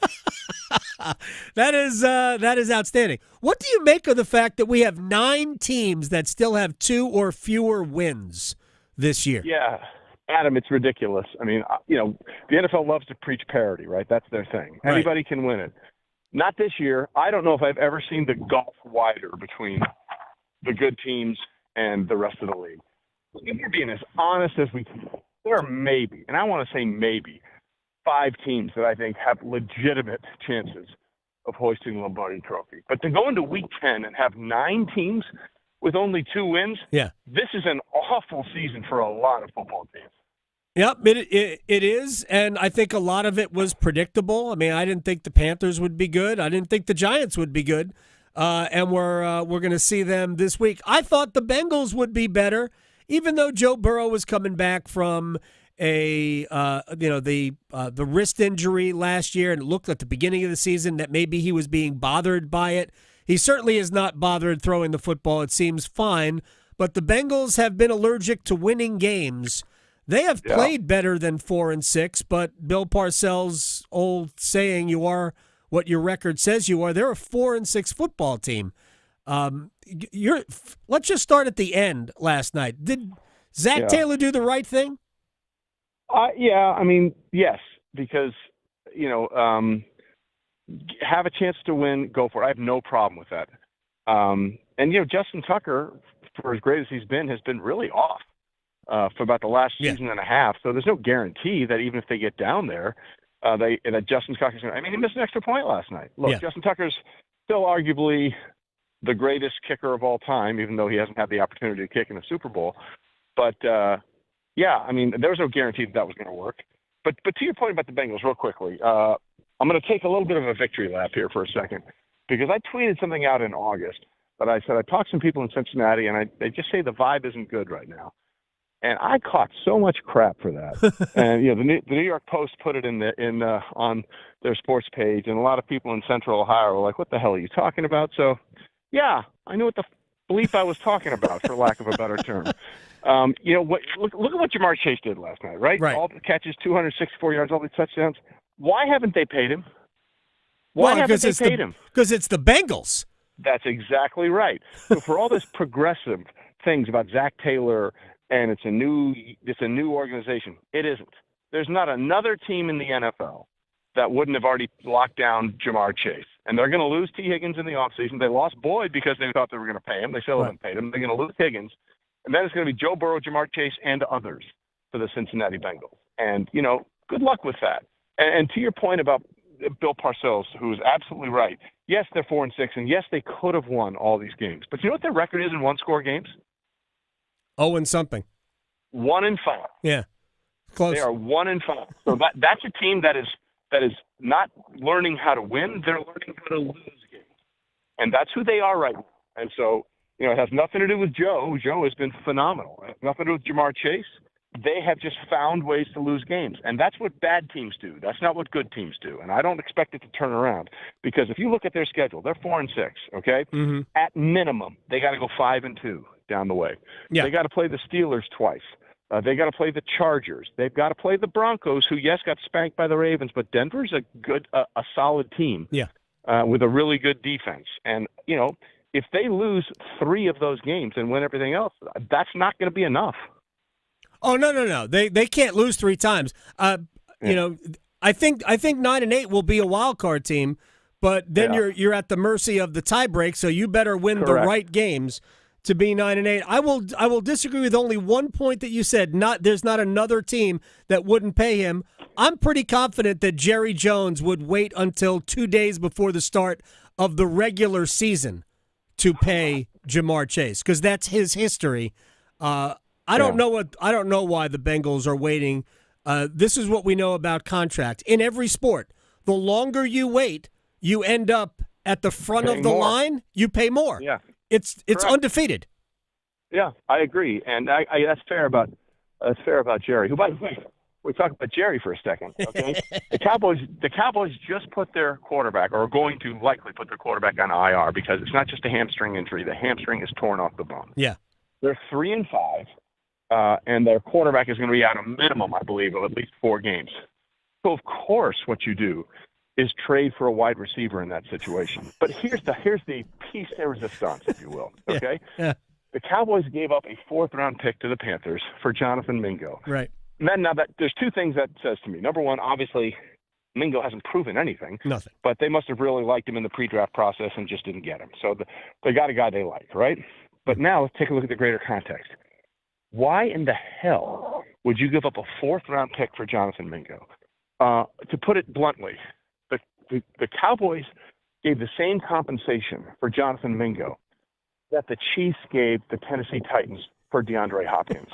And that sentence says so much about both organizations, I don't feel like I even need to go into detail about it. Well, it's funny. We talked about it yesterday because, of course, the Panthers are involved. To me, it was the classic used car situation. The Panthers bought a Mingo. They bought him, and then they drove it off the lot. And then they realized, you know what, this is not good for my family. So they sold it, and because as soon as you drive the car off the lot, it's worth less. So they took a 2nd-round pick, turned it into a 4th-round pick, and the Cowboys had like this impulse buy. Man, I've always wanted a Mingo. And they went and bought a pre-owned Mingo when they could have gotten a new Mingo probably next year and got a better model, because Jonathan Mingo, he can block, though. He's not much of a receiver, but he can block. We have no idea what he is. So why would you give up a 4th-round pick for that? This was a 6th-round pick at best for Jonathan Mingo. I'm 100%. The Panthers got more for Jonathan Mingo than they got for Deontay Johnson. It is absolutely mind-boggling. Trey Wingo is joining us here at Wingo's on Twitter. Is Baltimore's defense good enough to win a Super Bowl? No, not right now. I mean, the only solace if you're the Ravens is this. In 2006, in Week 14, the Indianapolis Colts went down to Jacksonville and lost 44-17 in a game in which the Jaguars ran for, wait for it, 375 yards in that game. The only thing that stopped Maurice Jones-Drew and Fred Taylor was the end zone. Otherwise, they would have run for 6,000 miles in that game, okay? And after that game, Tony Dungy said, hey, this is fixable. We just missed some assignments. We're not doing a little things correctly. And people are like, oh, yeah, sure. Well, then in the playoffs that year, the Colts beat Larry Johnson, running back for the Chiefs, Jamal Lewis, running back for the Ravens, then Lawrence Maroney and the Colts and the Patriots in the AFC Championship game, and then the Bears with a really good running game in the Super Bowl. But it's going to take that type of turnaround, because if they play this way, they have no chance at winning it. No chance at winning it. There are too many teams that will light them up the way the Bengals did. I think, at some point, I think that the Chiefs are going to get significantly better on offense once they get everybody back and healthy. There's just no way.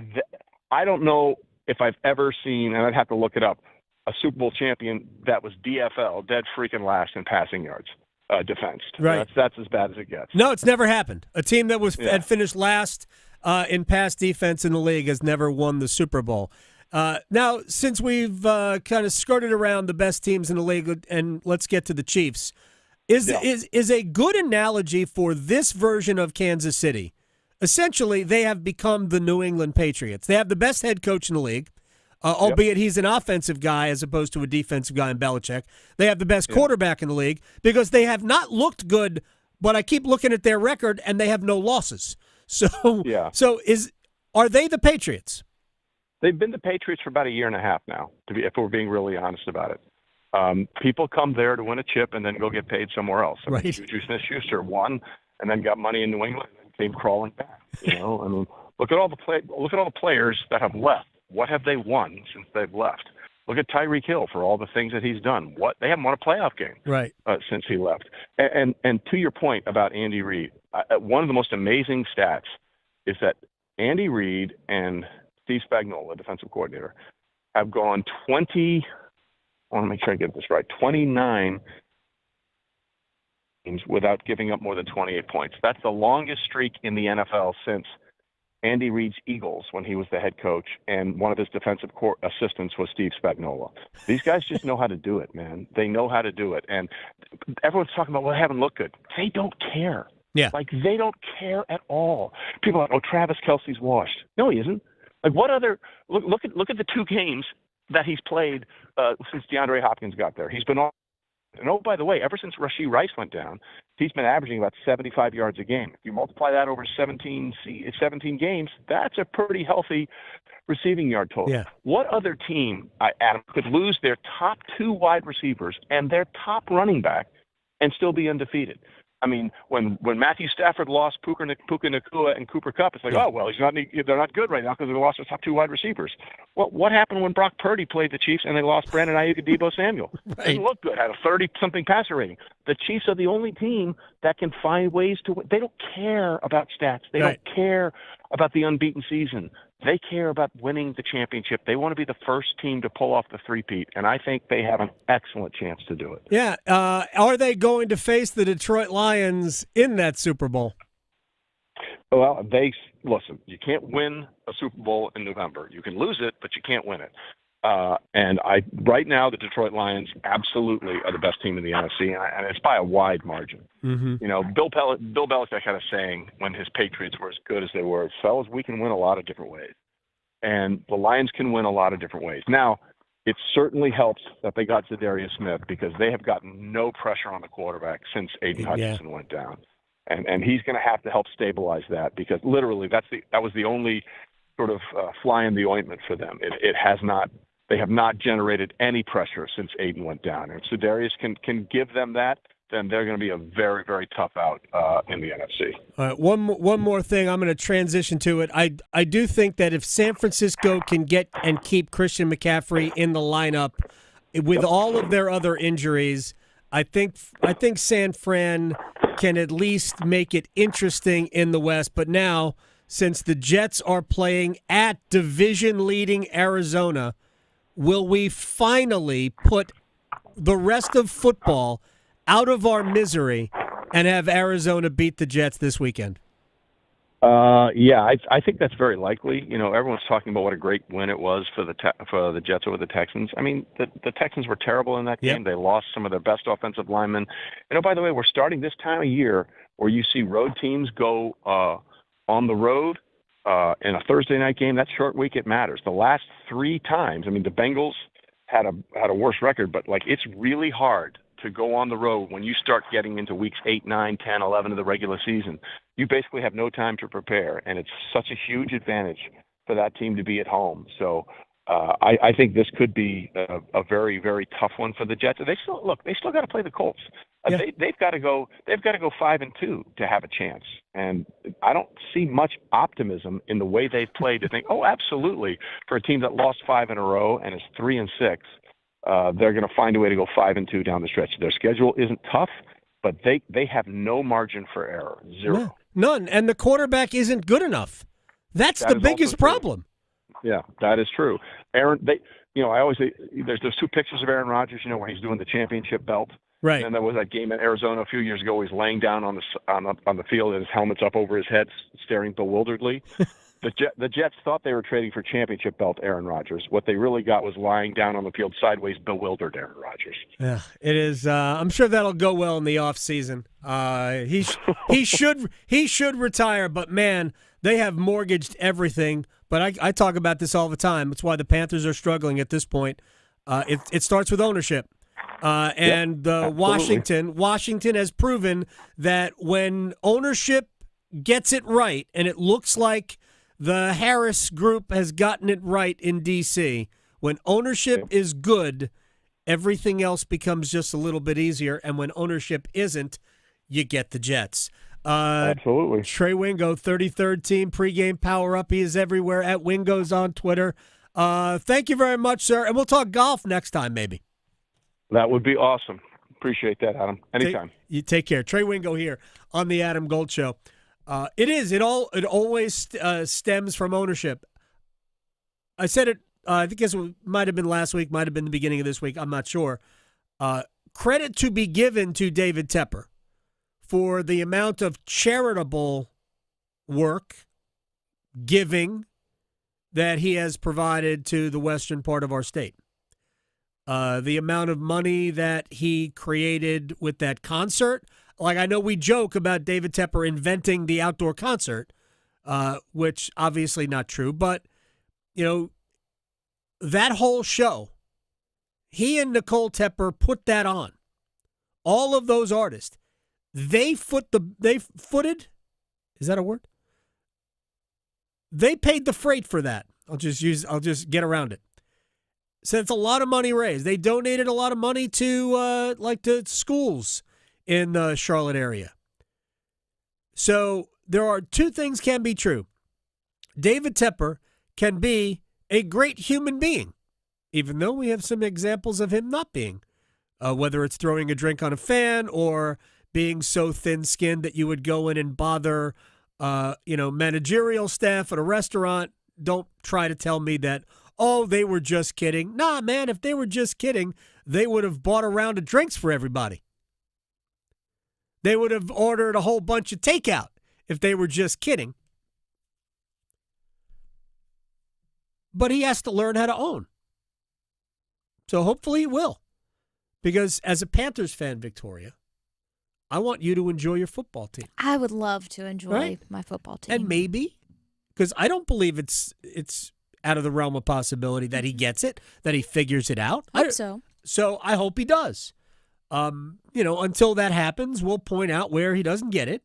But, I don't really fault him on anything that has happened this year so far. I don't know the dynamics. Did he call Dave Canales and say, you can't play Bryce Young anymore? And now he's playing. I don't know how that works out. But, everything that has happened to this point, yeah, Dave has not done a good job as the owner of the Panthers. Yeah. But I appreciate you entertaining your guests over in Germany as the Panthers are playing the Giants. And keeping your beer in the cup. Yeah. Mm-hmm. That's very nice. I was pouring beer for people, right? Not pouring them on people. Yeah. Those are two very different things. Very different. All right, we'll stretch and we will place bets. I have 3 guaranteed winners. Next. Going beyond the box scores. Adam Gold on the North Carolina Sports Network. NC Medicaid is for people just like me. Adults who don't have children. People who serve. People who do the heavy lifting. Child care teachers. Full healthcare coverage at low or no cost. Doctor's visits, emergency rooms, and prescriptions. So if you applied before and didn't get it, apply again. NC Medicaid covers more people than ever before. Get full healthcare coverage at low cost, no monthly fees, and $4 max copays. NC Medicaid is for more people. See if you qualify at medicaid.nc.gov. Oh, the NBA is back, and FanDuel is America's #1 sports book for a reason, because they want you to catch all the action. And right now, FanDuel giving everyone 3 months of NBA League Pass. All you got to do to catch every tip-off, every buzzer beater, every dunk, is place any $5 wager on the NBA and get 3 months of NBA League Pass, courtesy of FanDuel and me. FanDuel.com/AGS. Make every moment more this season with FanDuel. FanDuel.com/AGS. FanDuel is an official sportsbook partner of the NBA. 21 and over and present in North Carolina. After 3-month free trial, the full price of League Pass will be automatically charged monthly. Cancel anytime. No refunds. Terms, restrictions, and embargoes apply. Limit 1 pass per customer. See terms at sportsbook.fanduel.com. Gambling problem? Call 877-718-5543 or visit morethanagame.nc.gov. Healthcare.gov has plans for health because you have plans for life. All plans cover doctor visits and emergency care to keep you and your family running strong. All plans cover hospital stays and prescriptions so you can have peace of mind. Visit healthcare.gov to explore health plans from the brands you know. 4 out of 5 customers can find a health plan for $10 or less per month with financial help. Enroll at healthcare.gov by December 15th for coverage starting January 1st. Paid for by the U.S. Department of Health and Human Services. AARP reminds you that November is National Family Caregivers Month. While family caregivers should be celebrated every day, this is a time to recognize and honor those taking care of their loved ones by raising awareness around caregiving issues, educating communities, and working to increase support for our nation's caregivers. Learn about this topic and more by listening to AARP Without Limits. You can find the latest episodes of AARP Without Limits wherever you listen to your podcasts. Psst. Hello there, it's me, your internal clock. Yes, the one you sleep through on weekends. You've probably heard my TikToks, but I'm straight up sounding the bell now. It's almost time to start applying for college. That means you got transcripts to gather, letters of rector request, and campus tours to schedule. But hey, we've got time, and we've got CFNC. CFNC.org can help us plan, apply, and pay for college. We got this, trust me. Just visit CFNC.org to help us stay on time. Some call it overplanning. At Alternative Power, we call it foresight. Be prepared for the next power outage with a Generac home standby generator. After sensing a power outage, a Generac generator automatically restores your home's power, whether you're home or away. Generac, it's not just a generator, it's a power move. Act now for a free 10-year warranty on a Generac home standby generator. Terms and conditions apply. See more at alternativepower.com. Alternative Power, North Carolina's Generac experts. Agriculture drives our local economy. I'm Lee Ivey, Director of the Agricultural Institute at NC State University, and we are looking for our next generation of leaders. If you want to make a difference and help feed the world, join us at the Ag Institute, where we grow successful graduates, productive futures, and rewarding lifestyles. We offer 2-year degrees and hundreds of internships. Learn more online by searching NC State Ag Institute. 2 years, 1 degree, endless possibilities. This is Adam Gold. What, a minute 53 into the game? Heat of the moment? Right. What kind of heat of the moment is that? We haven't even gotten to simmer yet. I know. Did someone flip him off in the parking lot? Like, what are we doing? Seriously. The Adam Gold Show.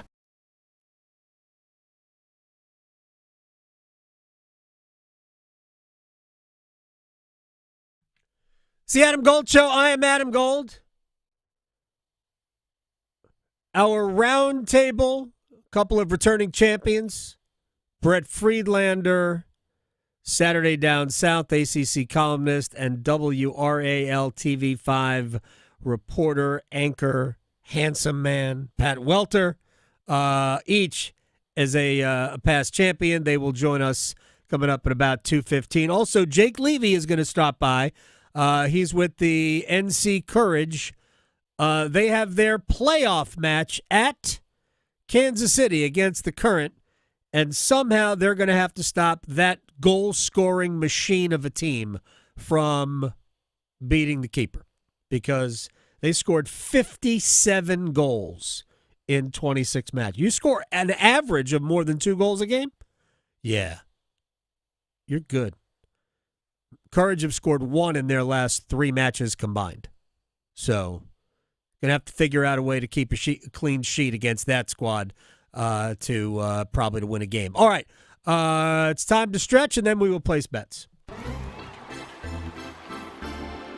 Okay, so I know at the end of every week people are stressed out, and so just in case you need some tips on how to relax this weekend, they've made a special, newly updated, out of this world, who would have ever thought way to de-stress. Okay, I need to know. These things are pretty obvious, actually. First, they suggest that you unplug, which is probably good for all of us this weekend, to stay off social media, turn your phone off for a few hours, and just kind of unplug from all the social medias for a little while. And while you're doing that, that leads to the next one. Go outside. You know, touch grass. Get some fresh air. Touch grass, yes. Get some fresh air. Maybe if you're going to the grocery store to run errands, roll the window down or whatever. Who knows? Because like we said, fall is going to try to come back for a second this weekend. Also, listen to music. Huge music nerd. Always a great idea. Next, they say do something creative. Maybe paint a picture if you're into that. Paint a picture. Decorate your room or your house for the holidays, which right now we're in this gray area of, I still have my Halloween stuff up. I know some people have Christmas things up. I don't know if your wife still has her witch out front, but I still have Halloween things up. Oh, yeah. So. No, the witch is going to be up. I mean, part of it is that we just haven't had time to take it down. Right. But she likes it. Yes. So I'm all about, especially now. Like, it's the life's little victories that we're kind of leaning into. Simple joys at this point. Yes. So I totally get that. And then last but not least, Biff loves this part. Snuggle your pet. Pets just make everything better. So those are some tips to help you de-stress. Now, if you grew up in the 90s, then you may or may not remember this. You've got mail. Yes. The You've Got Mail I guy. do remember that. That's also a movie. Yes. Well, he passed away, unfortunately. He passed That's away. not a computer-generated voice? No. His name is Elwood Edwards. And he passed away on... Can I hear that again? Oh, yes. Let's do this again. Let me pull it back up. This is a person. You've got mail. Yep. That's a person. No way that's a person. So, is Siri a person? I don't think Siri's a person, no. But this one was, and just in case you didn't know, Elwood was paid $200 whole back in 1989 to record 4 lines, one of which was what you heard, You've Got Mail, welcome, files done, and goodbye. Because, at the end when you'd sign off, it would say goodbye. Yeah, it's a real person. I am blown away that that's a human being. I know, right? I know. And he only got paid $200 whole back in 1989 for that. And he probably thought, wow, that's $200 for that? I'll do that? Sure. But many years later, he worked in the graphics and camera operator at a local Cleveland TV station and was an Uber driver for a while. So, yes. But unfortunately, he passed away one day shy of his 75th birthday, so he was close to that. But yeah, that was a real person who did that back then. That is amazing. I know. And last but not least, this may not be as amazing, but this is very weird. A couple in British Columbia, Canada, they were changing out some drywall in their home recently and made a really weird discovery. So, you pull drywall out and you see insulation.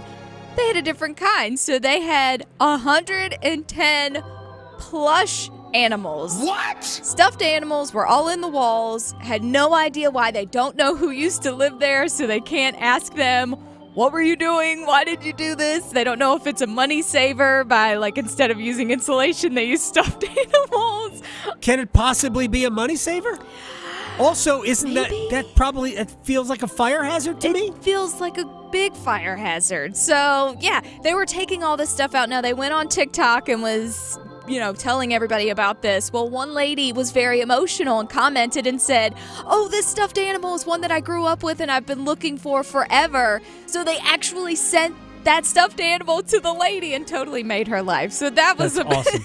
That was the one positive perk of this very, very weird invention. But so strange. Maybe we'll have some positive bets here. Place your bets. Here we are. I bet you slice into the woods $100. Gambling is illegal at Bushwood, sir, and I never slide. Okay, you can owe me. I owe you one. So, we lost everything yesterday. Although one of the hockey games I did isn't going to be played until today. Okay, well, there you go. Yeah, You're never safe. mind. Yeah. All right, let's get to it. I have 3 guaranteed winners. Oh, nice. I can't wait. Well, first up, I'm going to hit up the UFC Vegas 100 that's happening this weekend. Organized violence. Luana Pinheiro versus Jillian Robertson. Both of these ladies are big submitters. However, I think it's going to go the distance. We'll go to decision. And I'm picking Jillian for this one. She's on a 3-fight win streak. Luana is on a 3-fight losing streak. So give me Jillian by the points plus 270. All right. Your first winner, NC State minus 3.5 to beat Duke over 51.5. That's plus 252. I think the Wolfpack are going to do it. Okay, I like it. Now moving on to the NFL, the Vikings and the Jaguars. Give me the Vikings because I don't think Lawrence is going to be playing this weekend. Not that it would matter. I still would take the Vikings. So give me the Vikings and the over 43.5. That's plus 145. All right, now I can't decide if I want to do these games individually or I just want to parlay them as winners, and I'm just going to do that. Arizona beats the Jets. They are a slight home underdog. Pittsburgh beats the Commandos. I'd love to see Washington win, but I think Pittsburgh's going to win this game. Those two, they're both, I think, slight underdogs. Plus 370, if I'm right. Nice. Last up, Lions and the Texans. Love the Lions. Got to go with Dan Campbell and company. Give me them and the under 48.5. That's plus 180. All right, I'm going to give you a long shot. Dallas is bad. I think they beat the Eagles this week, though. Plus 295 at home. Plus 295 at home. Serving it up hot and fresh every day. Adam Gold on the North Carolina Sports Network.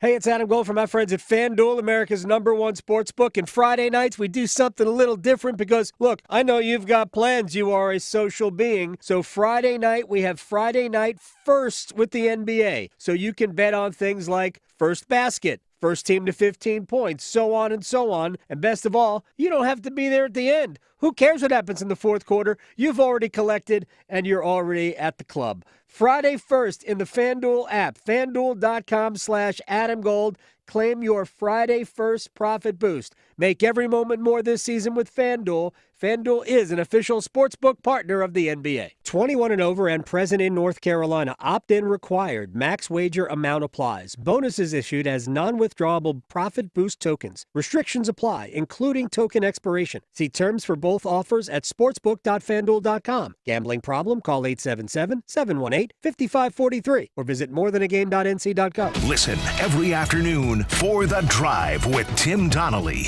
The Panthers finally won a game, but let's not forget who did it. Leading the team in tackles, a rookie, Damani Richardson. Leading the team in receiving, Jatavian Sanders, a rookie. Leading the team second in receiving, another rookie, Jalen Coker. Xavier Legette, another rookie, third. You have to let the young guys take over if you want to have success in Carolina. The Drive with Tim Donnelly, 3 to 6 on 99.9 The Fan.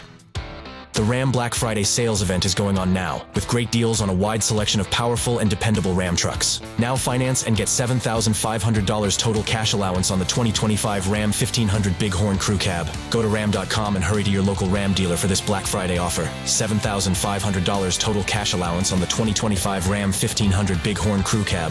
Financing for well-qualified buyers through Stellantis Financial. Not all customers will qualify. Residency restrictions apply. Take delivery by 12/2/24.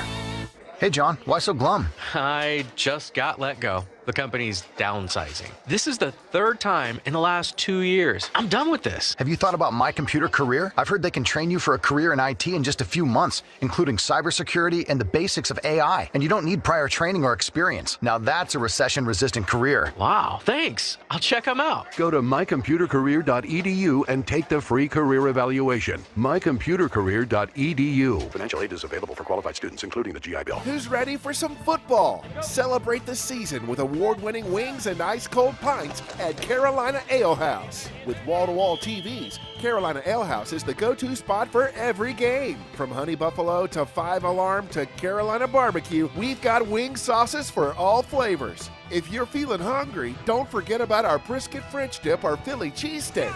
Grab a front row seat, sip on your favorite beer, and watch your squad with us. Carolina Ale House. Ale yeah. From the Canes to the Panthers to all of the college sports in the Triangle, we cover it all on the Best of the Drive with Tim Donnelly podcast. Brought to you by Coach Pete at Capital Financial Advisory Group. Visit us at capitalfinancialusa.com. Prescriptions require an online consultation with a healthcare provider who will determine if appropriate. Restrictions apply. See website for details and important safety information. Subscription required. Price varies based on product and subscription plan. Hi, I'm Dr. Peter Stahl, board-certified urologist and senior vice president of men's sexual health at HIMSS. I've helped many guys with ED in my 12 years of practice. But now you can get world-class care for ED 100% online by going to hims.com. So what are you waiting for? To start your free online visit and find ED treatment at up to 95% off brand name prices, go to hims.com/joy.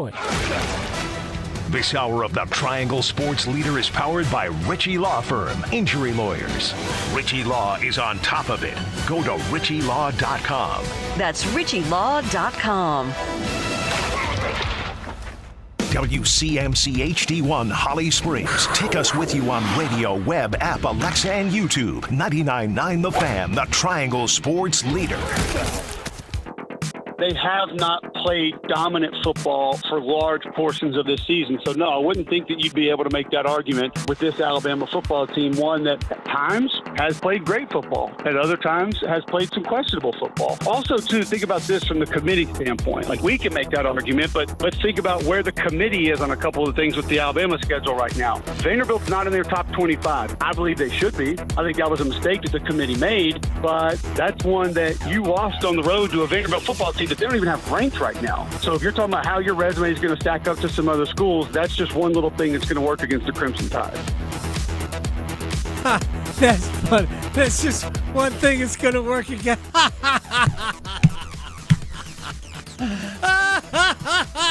Well, it's going to work. Come on.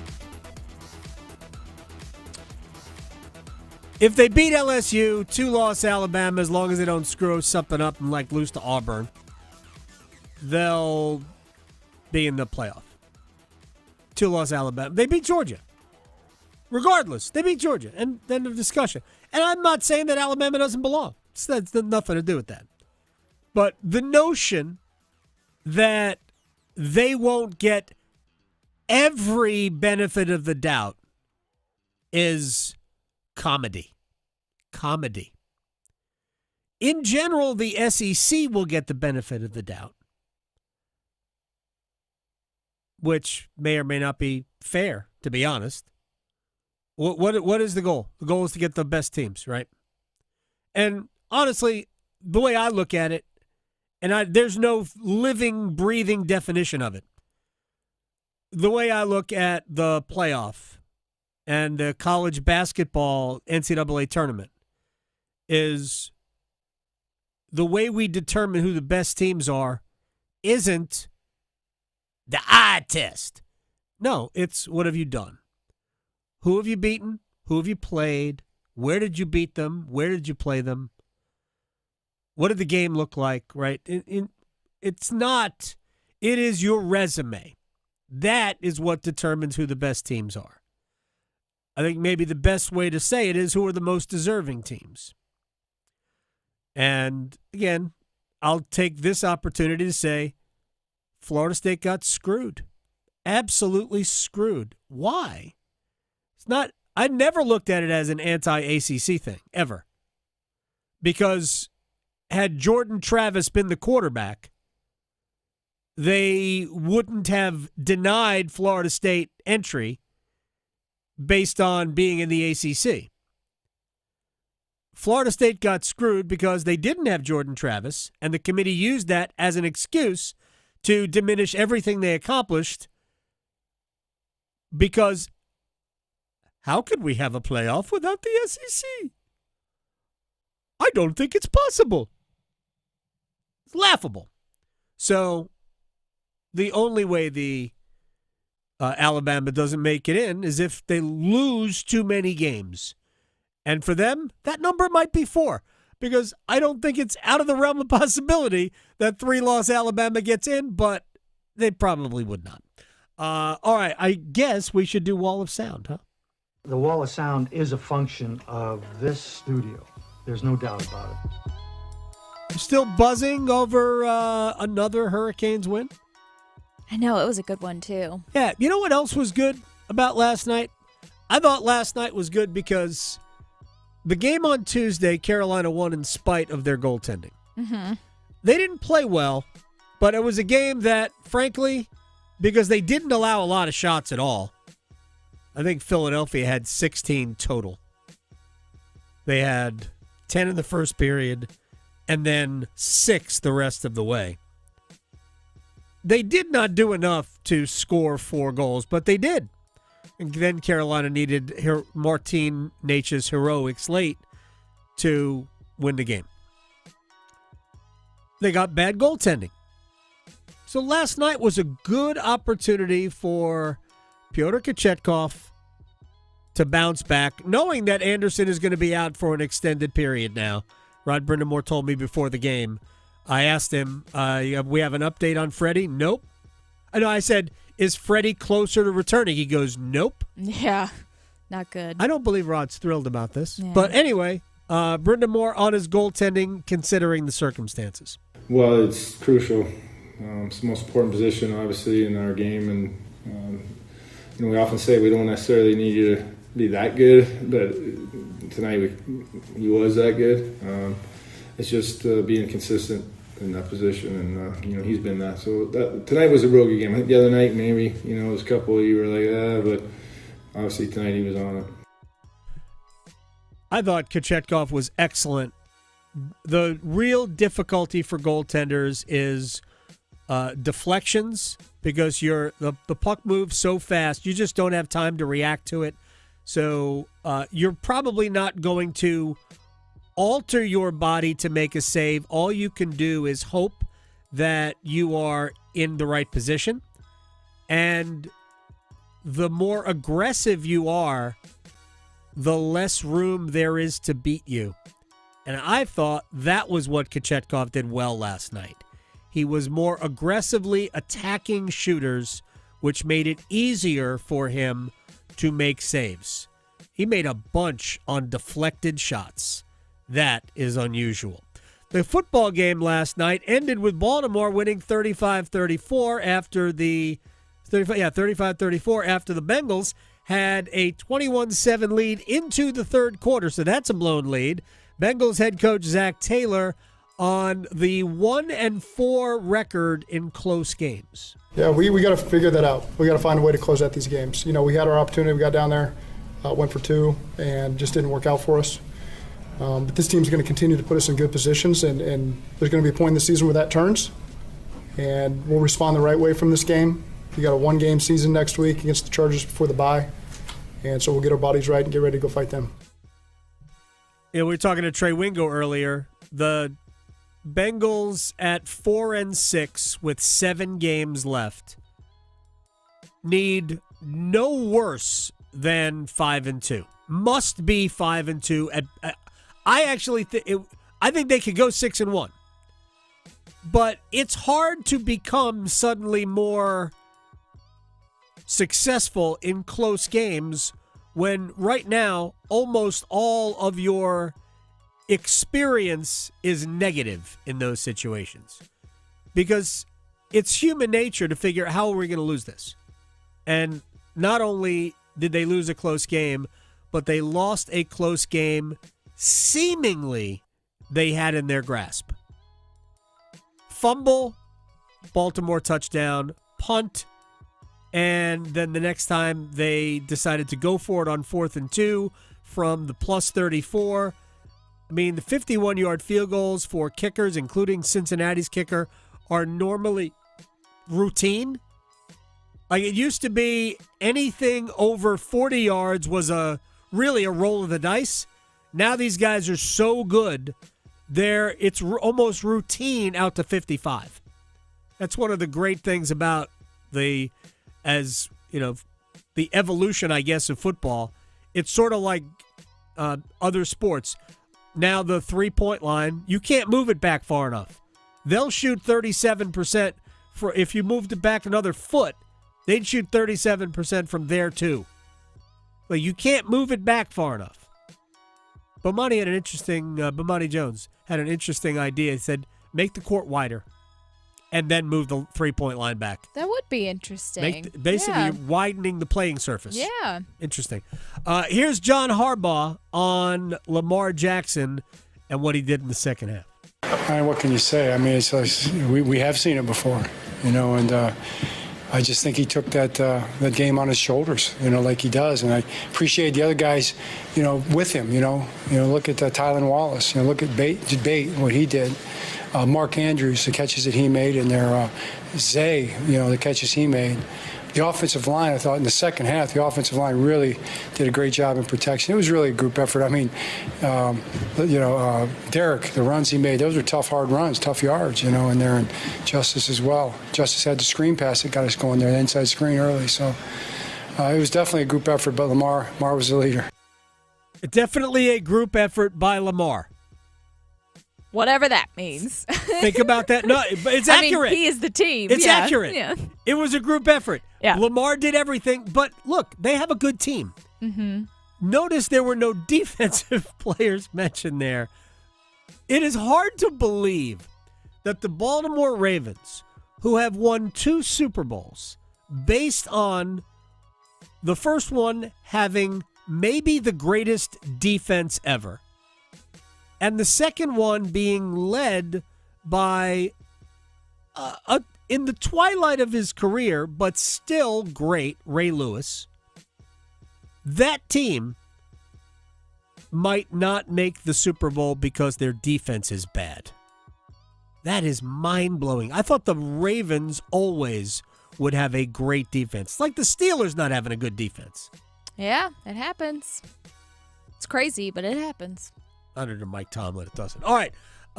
When we come back in the roundtable, Brett Friedlander, Pat Welter, both past champions.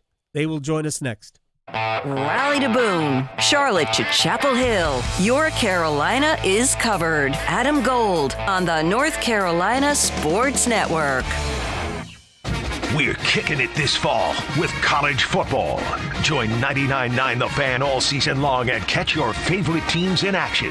The ACC, the SEC, and every conference that matters. You'll find the best matchups here. Jordan Moore delivers, and the Blue Devils have the lead. College football on 99.9 The Fan is brought to you by Wilkinson Chevrolet Cadillac Buick GMC in Sanford and by Amedios.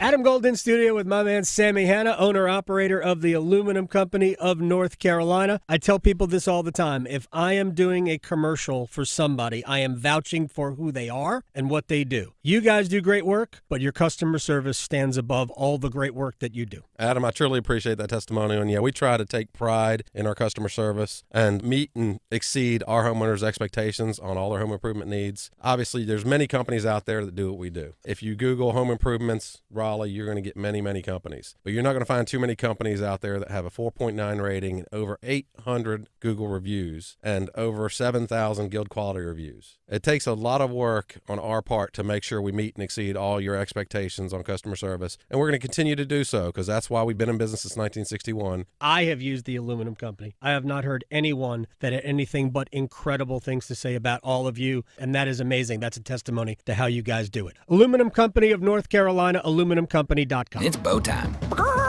It's not just football season. It's tailgate season, and that includes every kind of football, whether it's got goalkeepers or goalposts.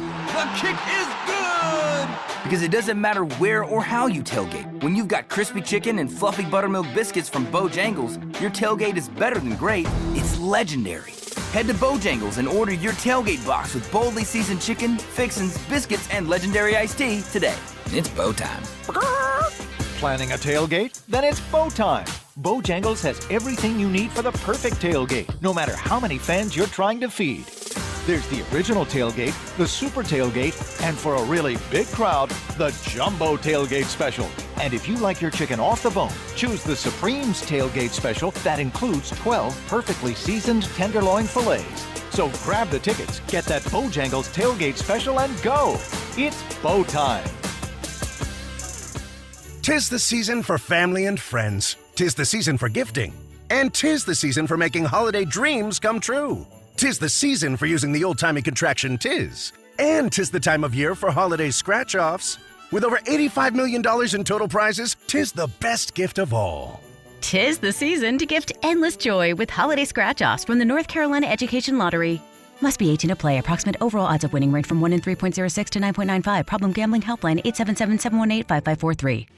Attention Canes fans, your Carolina Hurricanes are calling on you to bring the energy to Lenovo Center. Get ready to immerse yourself in the electrifying atmosphere of the loudest house in the NHL. Join us in the stands to witness thrilling goals, epic hits, and be a part of the heart-pounding action. Don't miss out as we continue our quest for the cup. From the first puck drop to the final horn, there's nonstop excitement at every Carolina Hurricanes game. Secure your tickets now at hurricanes.com/tickets.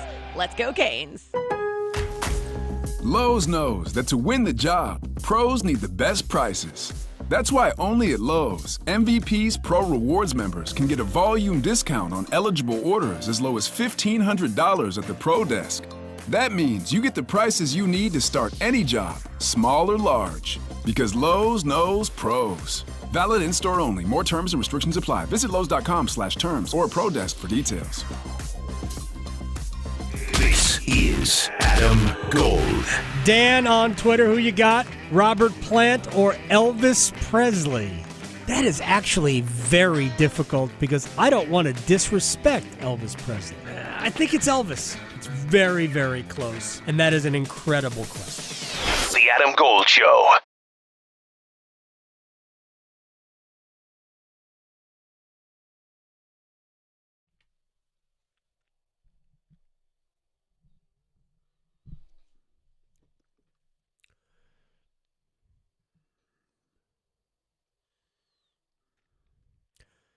It's the Adam Gold Show.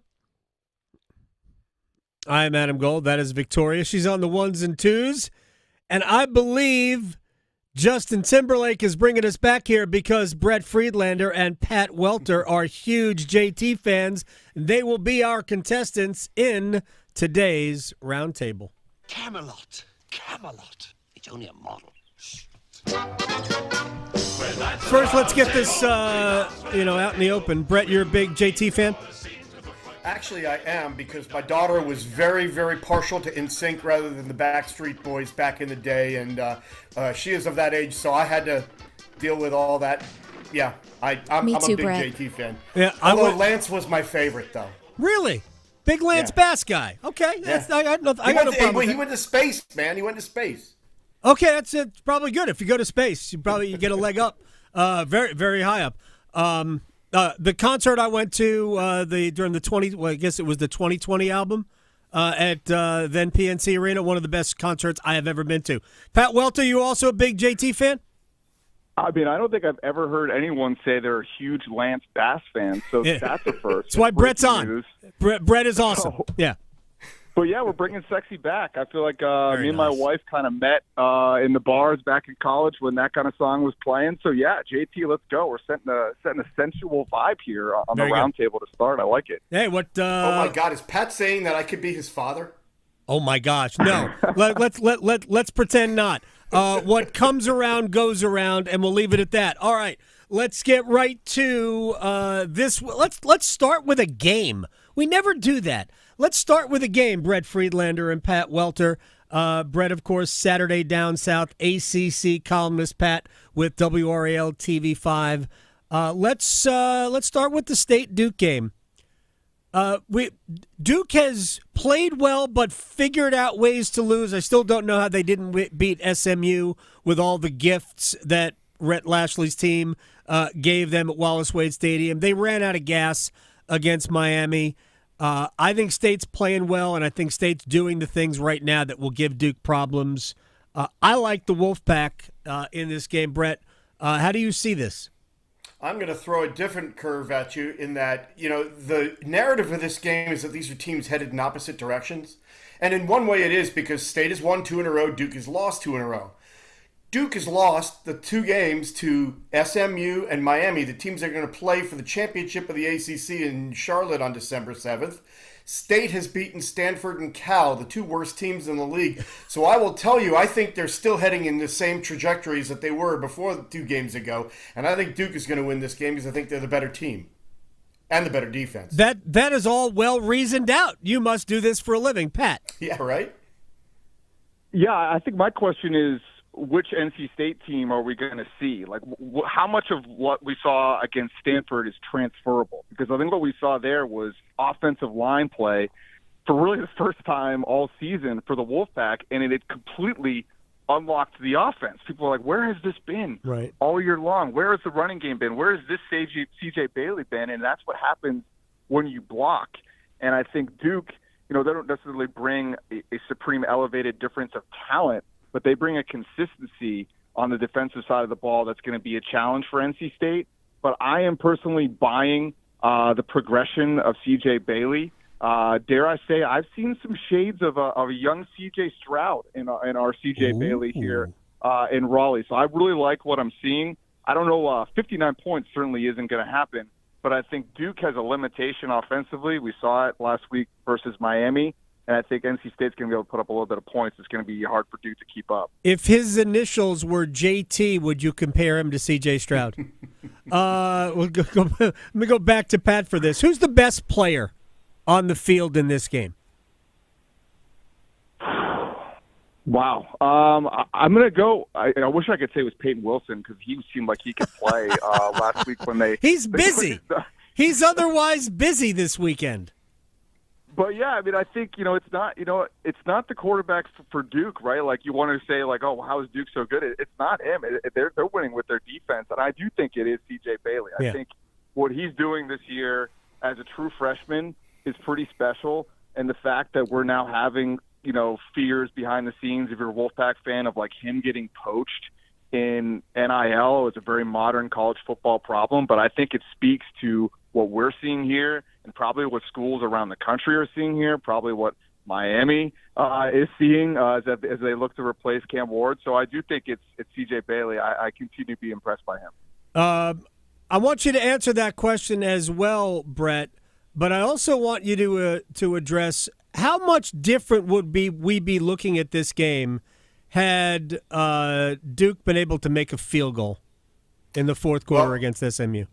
First, let's go to the original question, and I think that the best player on the field is still Casey Concepcion, and it's not even close. Okay. The problem with NC State this year is that they have not been able to get him the ball in places where he could make plays. Now, they've got him the ball, but he's averaging like about -5 yards per catch, I think. I don't know if defenses are just keying on him and not letting him get into the open field, or if State is not scheming well enough to get him the ball, but they got to find more ways to get him the ball more times in places where he can operate.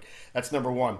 Number two, if Duke had beaten SMU, you would be talking about a ranked Duke team, even with the loss to Miami last week, because they were up 10 points in the second half in that game. Before, like you said, they ran out of juice, and Cam Ward decided to rescue Miami, as he does basically every week.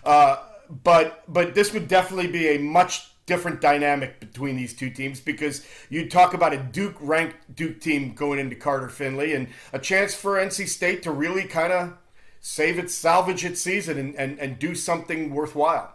Yeah, opposed to just beating Duke. I mean, they're bowl eligible with a win here, but 8 wins is still there, right? It's still sitting there, and look, they would kind of be backdooring it, not winning on any of the big games, right? But it's. But isn't that Dave Doran's MO? Kinda. I mean, I love the program. I think it is the most solid of all of the programs that we have, in the entire state. I really do. I think it looks the same just about every year. Maybe that's the problem for a lot of people. I don't know. I just think that there is something reliable about that program. I thought that this was going to be a year where they take a step forward. Let me go. But Adam, it's like the law of the wolf, though, right? Whenever the expectations are the highest, that's when they go the lowest. Right. I get that. I get that. I push back on any of those types of things because it doesn't make, to my brain. To my brain, it doesn't make logical sense. But I understand why people rely on this. I was never an NC State stuff guy. I never was. Because I don't believe in that. I don't believe in fate or any of those things. I'm a scientist, Brett. I am a scientist. All right, let's get back to the next question. The playoff. Chances the ACC doesn't get more than one team in are what, Brett Friedlander? About 95%. Yeah, probably. I think the only way it happens is if a 11-1 SMU team beats a 12-0 Miami team in the ACC championship game. Other than that, with SMU starting at 13, I don't see a way they're going to get up into the top 11 with 2 losses. Even with that second loss being Miami, and the first loss being BYU, which could be a top 4 team by that time. I just listen. You look at the history of this committee, not this particular committee, but the playoff committee in general, and they love brown names, and they love the Big Ten and SEC, and they don't love the ACC. And so I think it's going to take something really extraordinary for the ACC to get 2 teams. Mr. Welter, your turn to weigh in. Yeah, no, I concur, to use a big word. I mean, there's just not a path, right? Like Clemson lost it. You know, Clemson blew it at Louisville. You know, if there was a team that was left out of the ACC championship game that had 1 loss, that you could potentially get 3 teams in there. And you look at teams that could play themselves out. You know, right now we've got 4 teams from the SEC, 4 teams from the Big Ten, plus Notre Dame. And Indiana is the one that's pretty glaring, considering Indiana has not played a ranked team or beaten a ranked team, and they still have Ohio State left on the schedule. And, you know, there's still chances that, you know, Notre Dame falls on its face somewhere. Texas has to play Texas A&M, but then, you know, if that happens, if Texas A&M beats Texas, you know, do they keep Texas in with 2 losses and they throw Texas A&M up in there? So I agree. I think SMU is going to have to beat Miami, but I think there's a real chance that happens because Miami has been playing with fire for a long time here, and Mario Cristobal is still their coach. Yeah, no, I think you're right, but I will say this. Because and this is what I believe to be true. Even though the committee screwed it up last year, right? They completely blew it. Florida State should have been in. I'll say this every day I have the opportunity to say it. They didn't get in because nobody could wrap their minds around not having an SEC team in the field. Well, and the quarterback they were missing as well. I mean, it was a perfect. That was an excuse. Of how they didn't get in. It was an excuse. They used it as an excuse. But first of all, as good as Jordan Travis was as a quarterback, he wasn't all that. He was a great winner. He was a great leader. Florida State won those games because their personnel was better. There were 23 other players on the field that had to dress. Jordan Travis didn't play both ways. It is hysterical to me that was allowed to happen by the committee last year, that they basically boiled it down to 1 player, and they only did so because Greg Sankey and Nick Saban and the rest of the machine decided that we can't have a playoff without an SEC school. And, don't you know, Alabama was our champion. And if it came down to Alabama or Texas, there was no way that Texas would go and not Alabama. So they just said, we'll make it up. Florida State, you're out, even though you were an undefeated Power 5 school, Power 4 school. It was a complete joke. I will die on that hill. But let me just expand this. What if Pitt wins out? What if we have 11-1 Pitt with 2, maybe not great, but good non-conference wins over the Big 12, a loss to SMU, but wins over Clemson and Louisville? What about 11-1 Pitt? See, I think 11-1 Pitt gets in. And I don't discount SMU beating, if they stay with 1 loss, beating Miami. I think there's a chance the ACC could get 3 teams in this field. It's a long shot because that's a lot of games to win. But if those things happen, I won't be surprised at all if there were 3. You know, Adam, it's a legitimate scenario. But in order to do that, Pitt still has to beat Clemson. Right, and Louisville. And Louisville, yeah. So it's a big ask. But if they do it, I mean, their strength of schedule will definitely warrant it. Yeah. But then they'll probably lose at Boston College at the end of the season. All right, one more thing, and then we will wrap up this edition. One of my all-time favorite, 2 returning champions. It's all good, and I'm going to make this a broad conversation about ACC basketball because I don't believe the ACC was disrespected by only having 2 teams in the rankings. I think you could have ranked Wake Forest. But it's been such a long time since Wake has been legitimately good that I get why nobody did. or not enough people put them in their preseason top 25. But what has to happen for the ACC in a broad sense? Obviously, win games is the most important thing.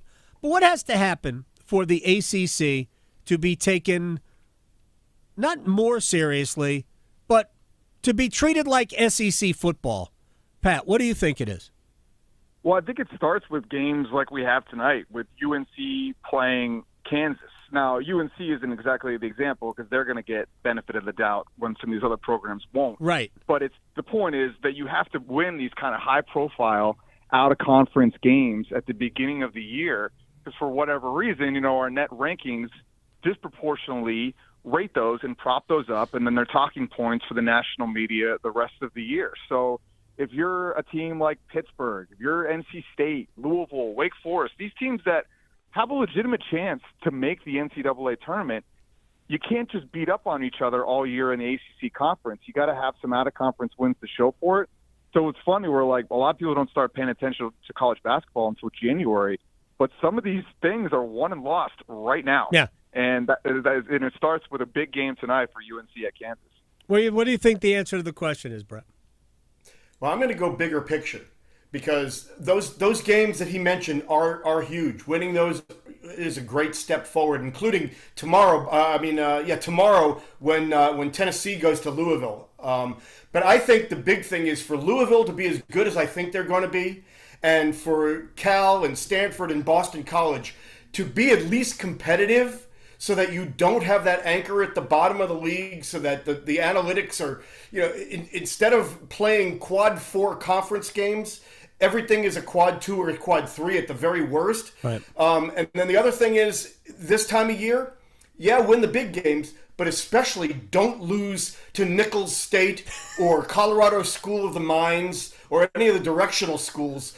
Make sure you win those games that you're supposed to win, because if you don't, they're going to throw it back at you come March. All right, so I thought you were headed to the right answer. I'm not saying yours was the wrong answer, but because when you started with Louisville, because this is what I believe. If North Carolina beats Kansas, that's awesome, but it's UNC. The cake's already baked with what UNC is as a program. Duke wins big games, it's Duke. Cake's already baked. What the ACC needs is Louisville to return to being Louisville, for Syracuse to return to being Syracuse. Look, do I want Syracuse to be a top 10 program? No, but they've got to be at least in and around the top 25. They've got to be. Brand names matter, Adam. Absolutely. They need the brand name basketball schools to be good. NC State, can you be a brand name? I mean, look, they were at one time. They absolutely. And to me, they are part of this equation. I think we need Georgia Tech to be good, right? But you know who is going to be good? It's Clemson. Right, but unfortunately, love Clemson. Unfortunately, I think it's really sort of like undervalued. when here's the way I look at it. It's like when Duke is good in football. Whatever. Yeah. Unfortunately, that's the way it looks. Like if Clemson is good, but all those other schools are good, then it becomes, oh my gosh, you see how deep this league is? But Clemson can't be your third best team, right? They're starting at a deficiency too, right? Because it feels like every year, when you start with 2 teams in the top 25, it doesn't really matter, and it's going to be very wrong. But it creates a self-fulfilling prophecy. I get so frustrated when I look up and you've got TCU playing Texas Tech, and they're both ranked, in the mid-teens, and it's propping each other up all year long. And you look at their resume, it's like, oh, they got ranked wins over, all these Big 12 teams. Right. And then meanwhile, teams like Miami, Pittsburgh, Wake Forest are really challenging opponents, but because they're not ranked, it doesn't get the credit it deserves. It is that big cycle. If you can get yourself into high enough in the net early, and you have a bunch of schools in your league that are all high enough in the net early without playing anybody, which happened last year, then all of your games against your league become more powerful games. The ACC needs to figure out the math. We're smart enough. We keep touting academics. We should be good at that. Pat Welter, WRAL TV5, Brett Friedlander, Saturday Down South, ACC reporter. Fantastic, as always. We'll declare it a tie, and we'll talk to you guys down the road. Thank you. Thanks, Adam. See you, Adam. Look at that. That was an outstanding performance by both Brett and Pat. I mean, find the lie. Yeah. I know. Yeah. They're amazing. Yeah. Both of them. Well done by you. All right, we'll come back. We'll talk a little bit about what's going on in Germany. If we were in Germany, I would have to make your bed. Yeah. I need you to tell me what movie that is from when we come back. I'm terrible. Okay. I need you to tell me what movie that was from. I'll throw it out on Twitter. What movie is that from? At @AGoldFan. We'll see if the people on the YouTube stream can guess too. Tell us what movie that's from. And when we come back, the NC Courage have a playoff one-off tomorrow against the highest scoring team in the NWSL. We will check in there as well. Next. Going beyond the box scores. Adam Gold on the North Carolina Sports Network. Adam Gold here from my friends at FanDuel, America's #1 sports book. And every Friday night, FanDuel is giving all customers a bigger payout on select NBA first bets. First bets like who's going to score the first basket, which team will be the first 15 points, so much more. Best of all, you don't have to wait the whole game to see if you win. If you're not going to be around all night, you got other things to do. You might be able to win in the first 10 minutes. Friday firsts in the FanDuel app to find your profit boost. FanDuel.com/AGS. Claim your Friday first profit boost today. Make every moment more with FanDuel, an official sportsbook partner of the NBA.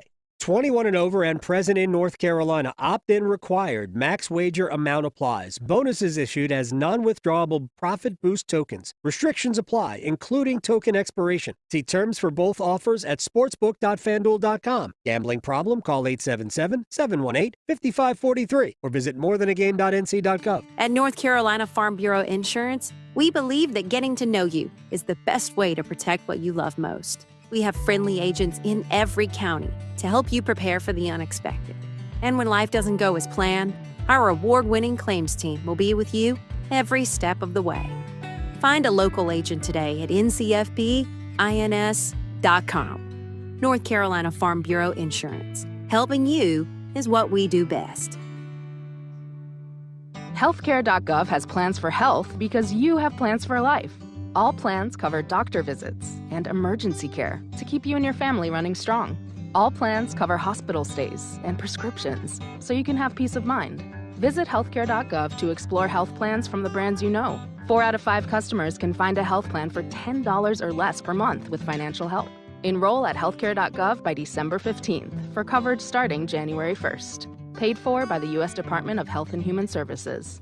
AARP reminds you that November is National Family Caregivers Month. While family caregivers should be celebrated every day, this is a time to recognize and honor those taking care of their loved ones by raising awareness around caregiving issues, educating communities, and working to increase support for our nation's caregivers. Learn about this topic and more by listening to AARP Without Limits. You can find the latest episodes of AARP Without Limits wherever you listen to your podcasts.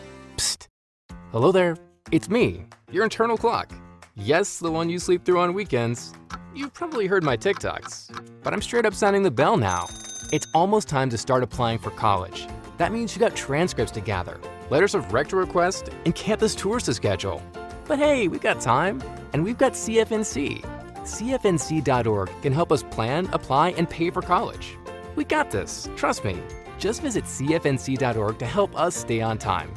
When the power goes out, your life is disrupted. Heat, air conditioning, refrigeration, phones, all gone. Be prepared for the next outage with a Generac home standby generator. After sensing a power outage, a Generac generator automatically restores your home's power, whether you're home or away. Power your life with a Generac home standby generator. Act now for a free 10-year warranty on a Generac home standby generator. Terms and conditions apply. See more at alternativepower.com. Alternative Power, North Carolina's Generac experts.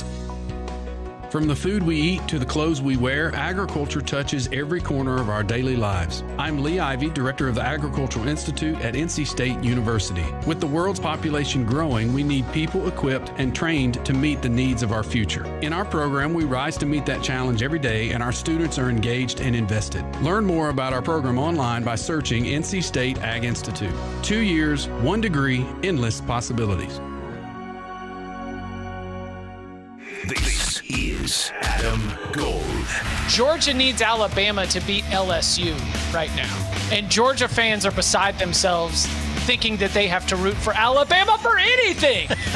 So, I mean, it's messy everywhere. The Adam Gold Show.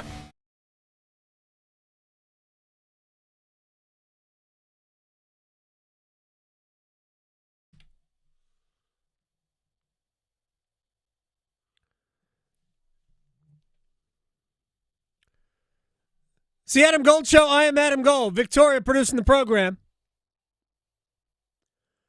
Do you remember, Victoria, a couple of weeks ago, we had our boss on?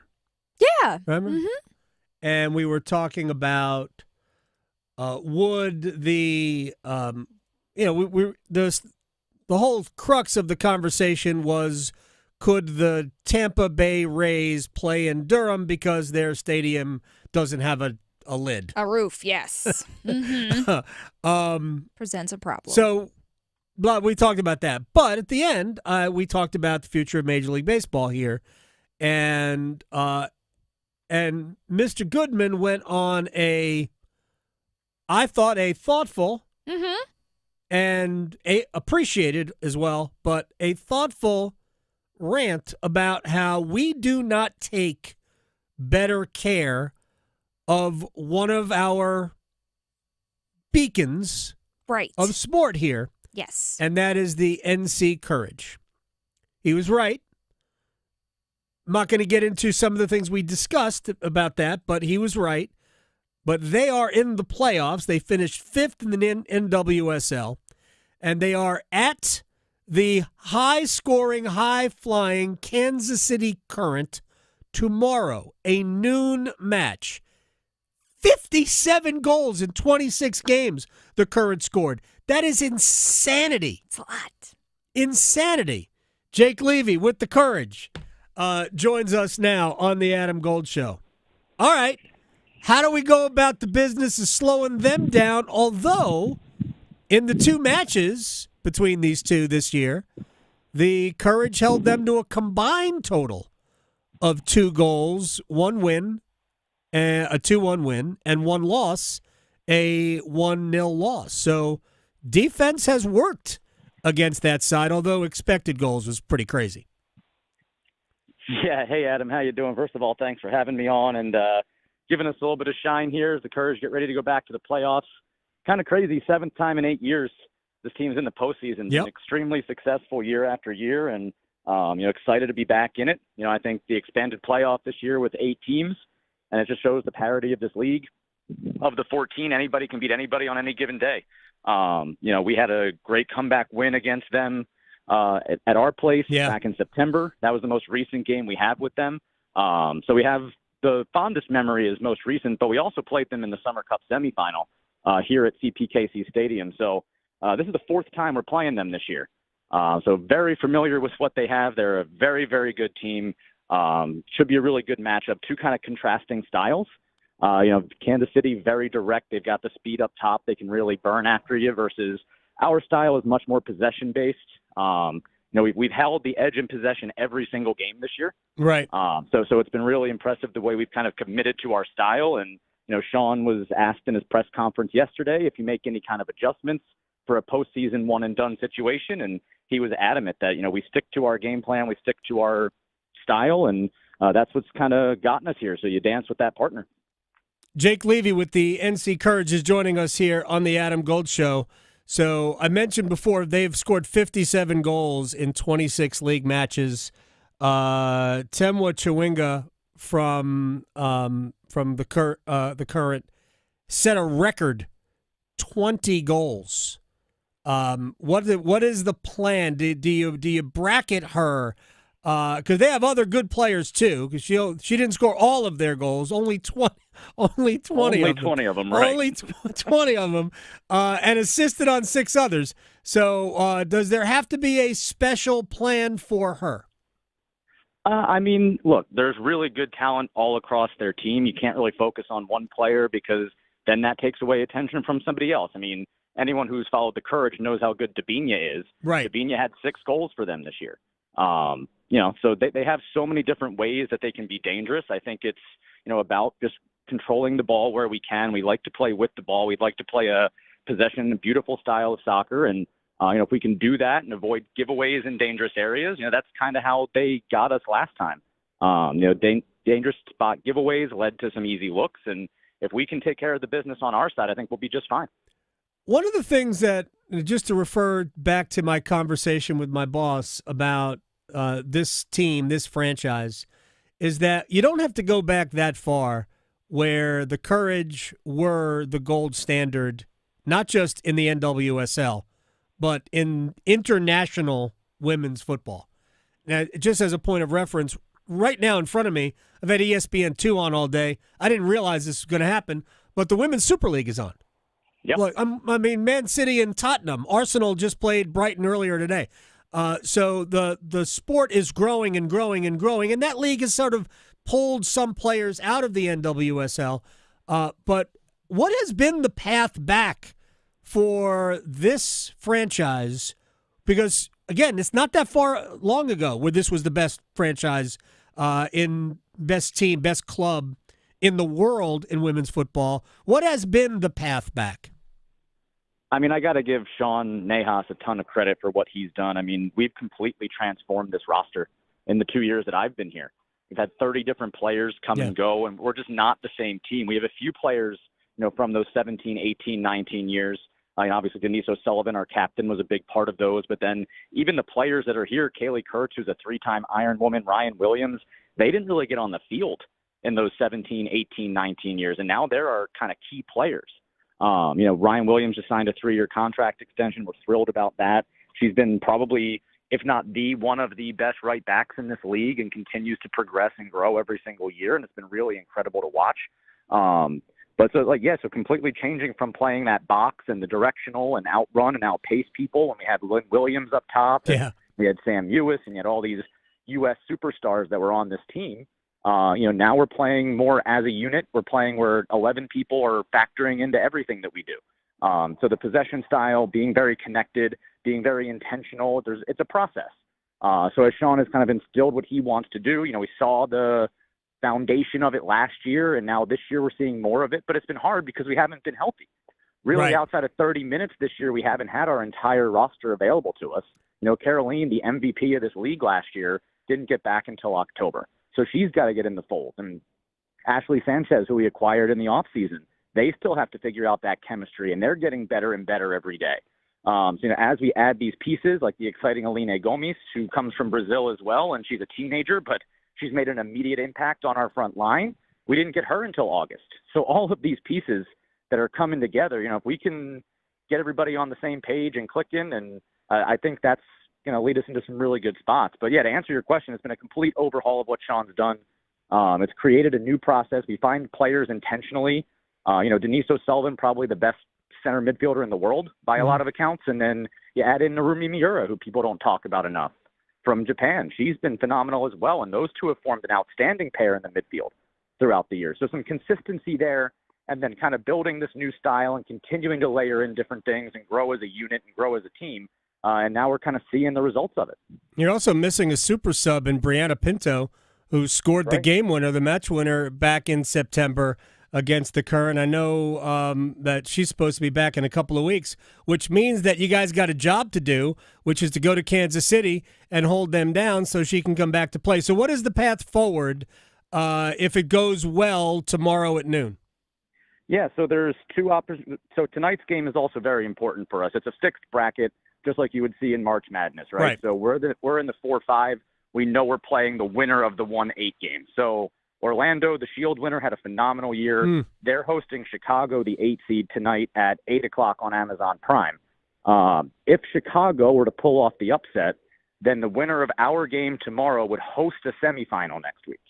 So Courage fans, if you want a home playoff game, you're really rooting hard for Chicago tonight, and of course you're rooting hard for us tomorrow. The other side of it then, if we are to get the victory tomorrow in Kansas City and Orlando were to win, then we'd head down to Florida for the semifinals. But so those are the kind of the two options that are in front of us, but we're taking it one game at a time, obviously. Focused on Kansas City, focused on getting the job done, focused on earning ourselves another day of training, another week together, and kind of keeping this thing going. Yeah, and Orlando City only has Barbara Banda and Marta. That's it. That's all. That's all they've got. That's all they've got going on down there. Jake Levy with the NC Courage. All right, how can we watch this game tomorrow? Yeah, so tomorrow it's on TV on CBS. So the local CBS station will have the game for us starting at noon. Kickoff, I believe, is a couple minutes after that. And then you can also stream it on Paramount Plus. So two different ways. And, of course, you can follow along with us on social media at the NC Courage on both Instagram and X. We'll have all the in-game updates and highlights as things are developing. But, yeah, to watch the game live, just turn on CBS and we'll be right there. That's the best. That's the best way to do it, to watch it on TV. Jake Levy, good luck. Our best to the ladies, and we'll talk to you down the road. Adam, thanks so much for having me on, man. Go Courage. You got it. Jake Levy with the NC Courage. I really did not know that I was getting Women's Super League football on my television here. Nice. Happy surprise. 2-0 City. Shaw with both of the goals for the Citizens. All right, should we do a quick rewind? We can. We can. Haven't even talked about the fact that Liverpool is top not only of the Premier League through 10 matches, but also halfway through the league phase of the Champions League, also top there as well. It's been a good start. It's a long way to go. No chickens will be counted until hatching has happened. Shane Willis joined us earlier. He is part of the broadcast crew, pre-game, post-game, in-game of the Carolina Hurricanes. So I asked him about, just broadly, obviously Martin Necas is the shiniest object. But what else has jumped out about 10-2? I would have to say the balance and the depth of this team. And we've talked a lot about it on FanDuel Sports Network. And when you look at how, when Rod made the shift, it was in Edmonton. When he switched Robinson up, made a couple other little changes, Jarvis goes back with Stahl and Martinook. All of a sudden, it was like this bright light hit on the balance of all four of these lines. And not only did that balance, every line has some chemistry going. Yeah. Right now, Jordan Stahl, Jordan Martinook, and Seth Jarvis are getting it going. Aho, Svech, and Rostovic have been on fire. And Marty Necas has been the hottest guy in the room with so much confidence. And then add a little bit of Jack Drury with his line and the young Jackson Blake and what they're doing. It's tough to beat. And I think a lot of teams, when Carolina's coming in and they're watching this team, they're like, where's the weakness? That is the water cool question right now. Where is, if there is one, Adam, right? Where is the weakness on this team?